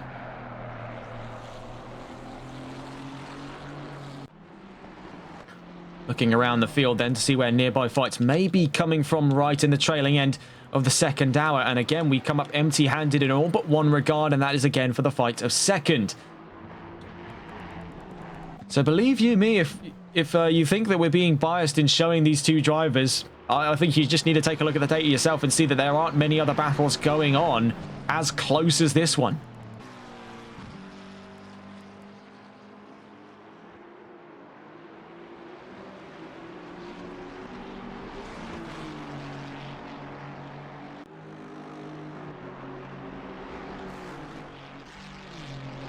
You see running very wide there. That was trouble for Jasarevic at turn 12. Not a clue what's led to that one. Sudden spur of understeer. New fastest lap just came from Matteo Mastromaro. Now, we saw him to be on the warpath in his last brief run of things there. He came into the pits not too long ago. He's back out on track It's a pity then that the 789 was taken out so early on in this race, because they've definitely shown they've got the pace to fight for a podium position in their own respect, but it's just a little too far away with not enough time to make up for the ground they've lost. And again, for both the 313 and the 112, neither of these two going to the pit lane. So catching back on board with them here, the 112. We do see a little bump actually there, just as we caught them. Down the opening straight, a bump between Jasarevich and Van Velzen. Heading in and around the first curve. Things starting to get a little bit ugly between these two on the run in towards turn 3 and 4. Both drivers right on the ragged edge now.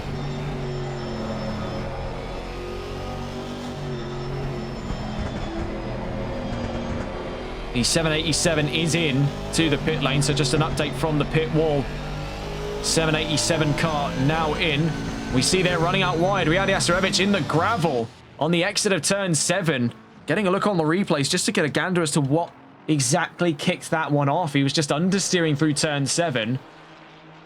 And I think it was around about... What happened there? Watch the body language on the car. It's a pity we don't have the steering inputs from the camera angle we had. But have a quick look here. And that, to me, you see there, right about there. The car just stops turning, and that's what's put him in the gravel.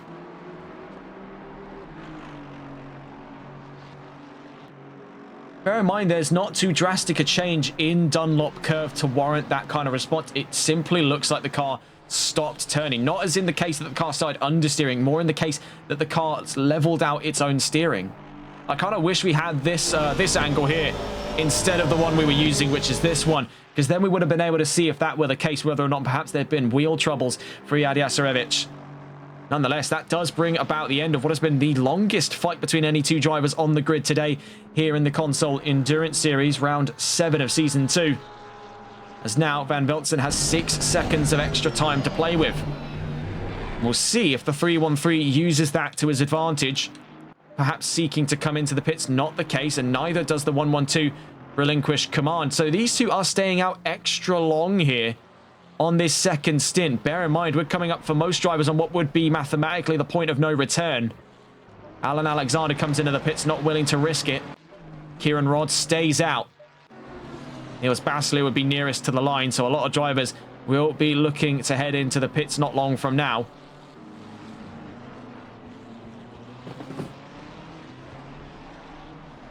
So presently, we saw the 787 in not long ago. That was for the case of Fazzy Binks, now behind the wheel.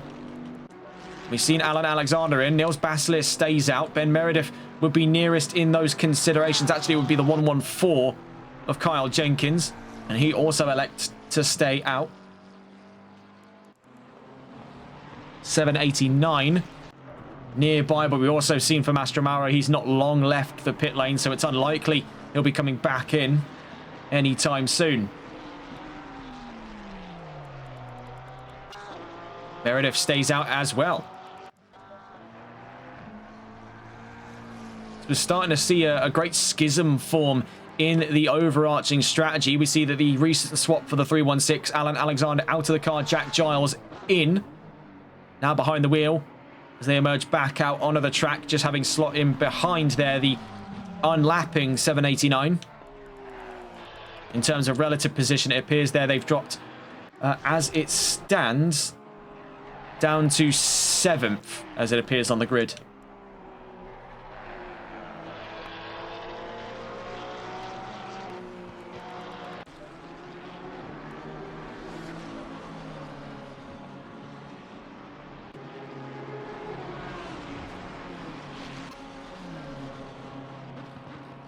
In the time since there was a brief exchange of position between Ben Hart and Taylor Wayne, KTJ and 5-star head-to-head, as now Cas Van Velzen comes into the pit lane. Staying out, though, is Riyad Jasarevich.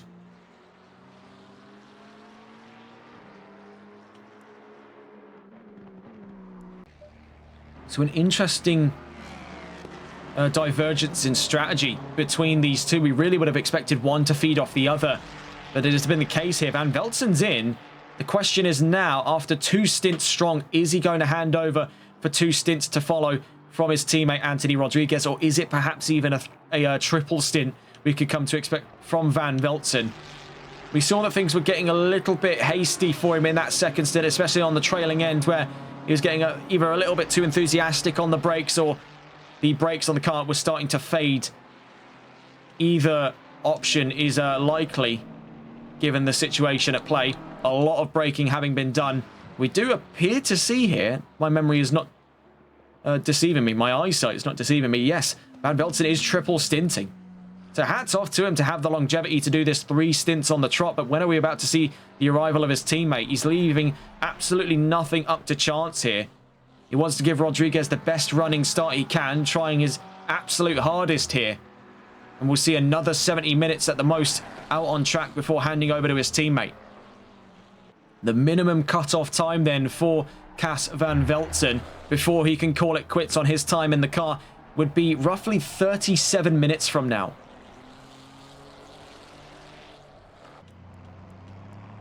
But of course, knowing the kind of driver Van Velzen is, he's going to be gunning for that 50-minute remaining. So he's going to be seeing, at the very least here, another roughly 40, I want to say about 44 minutes of racing. Not 44, sorry, 54 minutes of racing before he makes that decision.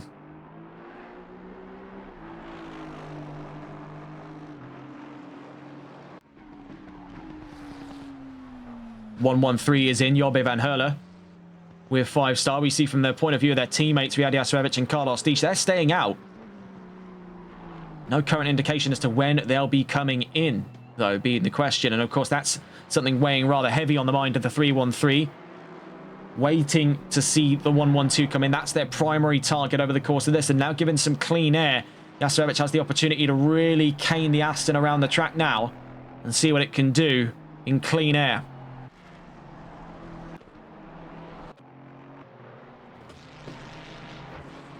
Also into the pits goes Taylor Wayne. That allows Ben Hart up to 3 positions then in the 115 as Svenningsson now hops into the 113 in the place of Jorbe van Herle. Behind them we see is Niels Basler in the 123.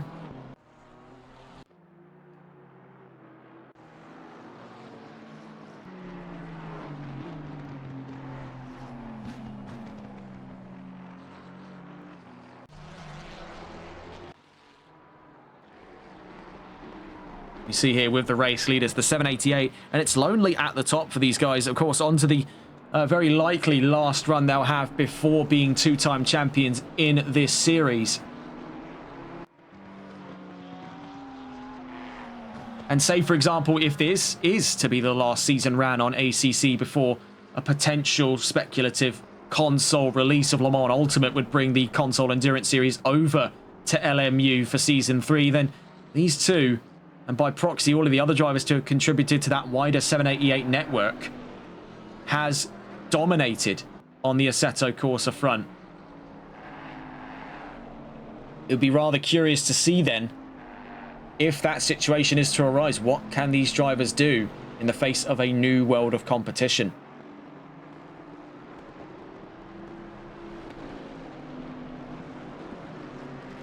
Calabaroa 84 saying, is LMU coming to console?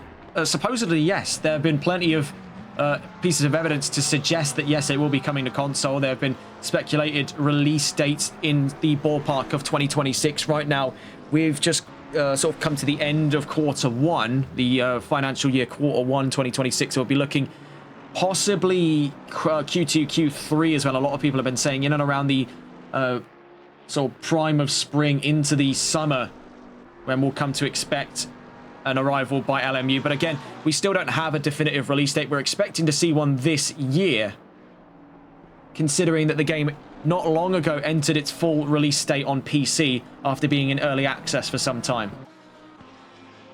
It would seem logically bankrupt not to release a game like that onto console, considering how starved the console scene is for available sim racing titles. Now, of course, we have Assetto Corsa Competizione, which we have used for many, many years now in this industry, and what we've been using for commentary purposes, and it is a fantastic game. But I imagine the drivers, after so long here, and also with no more content updates coming their way, are hungering for more, and more is coming.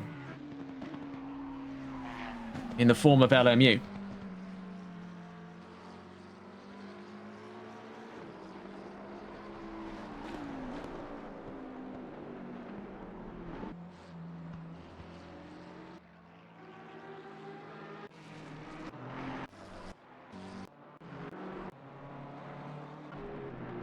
Looking with the current total of the grid, with a few more drivers into the pits recently, Baslier in the 123, Meredith in the 315. We also saw that confirmation from Holkiano, so the new driver in the car, Sergio Belda for stint number 3. Meaning we'll be seeing JM Quito for stint number 4. Michael Picconi in, likely then to swap over to Federico Dordi in the number 5. Meredith double stinting, so it appears. Actually, triple stinting, my mistake there.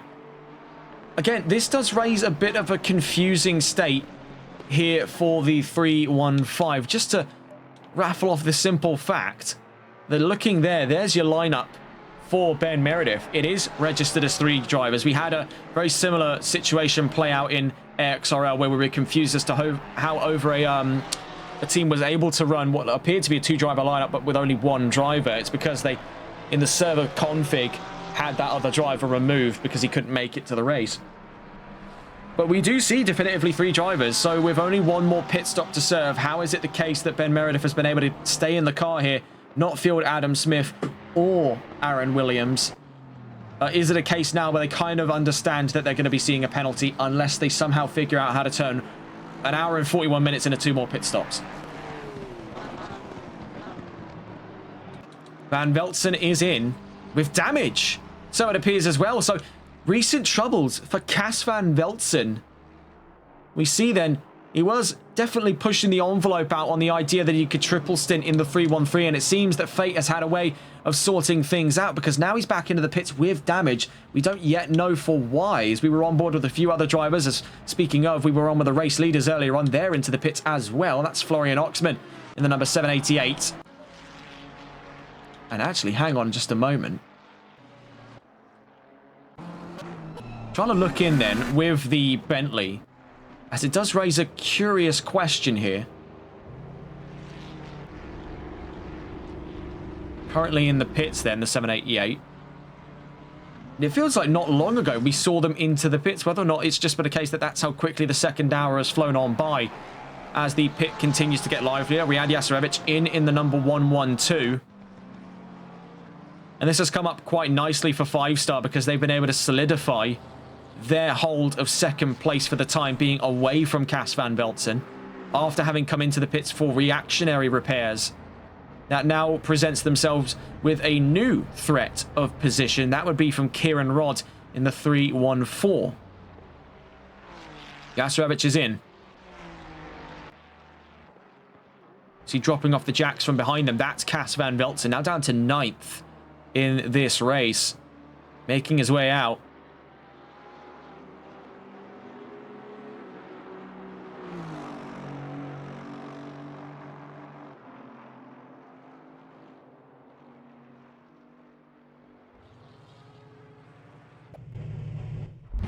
We see there, Yasarevich drops off the jacks. We'll see whether or not there's been a swap back over to Carlos Dish. Seeing here on the way out. No, it's Yasarevich, so he's double stinting. Likely then to hand over to Dish for the final stint. Not too long after the next 39 minutes. So a lot has since changed then on the grid. Nat Bennett's behind the wheel of the 788, finally having been handed over controls of the car after... Oh, hang on a tick there. That's a bit funky. Do we... Oh, hang on a tick here, folks. Yep, this ain't good. Give us a moment. We'll be back to you in a moment.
So welcome back, folks. We do have a word through now from the current legislature posted for this race today by Race Control. The session is now red flagged. We are beyond the halfway mark, and well over a third of the grid has crashed out of the race.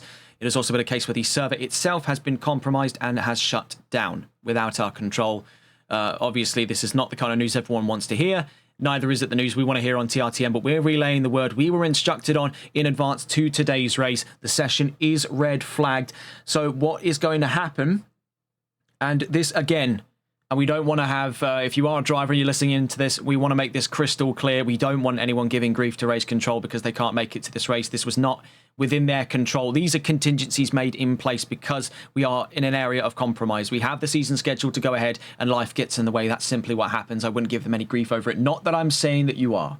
But if you're listening into this and you are a driver, here's what is currently going to happen. This stream will be shut down momentarily. We'll go offline. It's a pity that the race had to end this way, but in line with regulations posted by Race Control, since we are beyond the 50% mark and well over half of the grid, well over a third of the grid, has mass disconnected. We have evidence of it on air. Moreover, we have a pretty recent screenshot of the sort of order just before that. The sensitive nature of it is that this happened around a pit window. So this is going to be a thorough investigation. Now, results may not be immediate, and I want you to bear that in mind. It may not be immediate. I would say give this about 24 to 48, at a push 72 hours. Race Control, again, we're human beings. We don't, for the case of Race Control, they're not doing this full time. They need the opportunity to, work around it, literally work around it because they have a full-time job. We here at TRTN are of a unique position because this is a full-time career for us. But even at the same time, we're not representatives of Race Control. We are just relaying the words given to us. So what's going to happen? That's going to be investigated. Points will be rewarded on that based off of distance. As it stands, and I'm just saying this provisionally because let's be completely honest with ourselves, if that is to be the way it's calculated, that does mean the 788 has won Season 2. Now, this is not the first time a championship has ended under a red flag. Season 2, the Sunday League, ended under much similar premise, and that was for Jason Bush to take his first ever championship and currently only championship in the series. This is not the first time this has happened, and again, this is not the organisers' fault. This is on the server provider's end. This is no one's fault but theirs. So I don't want to see anyone getting irritable, getting frustrated with the Race Control team. They are working in a critical area of compromise. A lot of this is no one's control. With that being said, and I didn't want to make it sound like I'm chewing anyone out, but that's just us relaying this end because we've seen this happen before and it is quite annoying to see. This is going to be investigated. Results will be posted. Fairly certain then under those jurisdictions, the 788 has won the championship. It's not the way we want to end the broadcast day. And reflecting on it honestly, this was gearing up to be one of the best races of the season. And it's a pity that it has come down to this. But again, none of this is within our control. This is kind of exemplary of the reason why so many people want to move away from ACC. The server stability for what you end up paying for in terms of a product is unacceptable. Simply put, unacceptable. With that being said, Race Control will look into the matter as soon as they get the opportunity, but that's the end of this round. And a pitiful way for it to go, considering the kind of racing it carried with it over the first half, just over the first half, actually, into that second half proper. But those are the rules. Those are the rules. We're going to follow those rules, and we'll get back to you as and when possible. That's us for us finished here from TRTN's point of view. No race left to cover. We're out. So, sorry from us that this is obviously the way it shouldn't have ended, but it's the way it has to end, sadly. And that's all from us here on TRTN. If you are tuning in with us tomorrow, we will be going ahead with, at 6:30 Greenwich Mean Time tomorrow evening, the current scope of things, the next upcoming round of the NLRL Sunday League. That's all from us here. Take care and good night.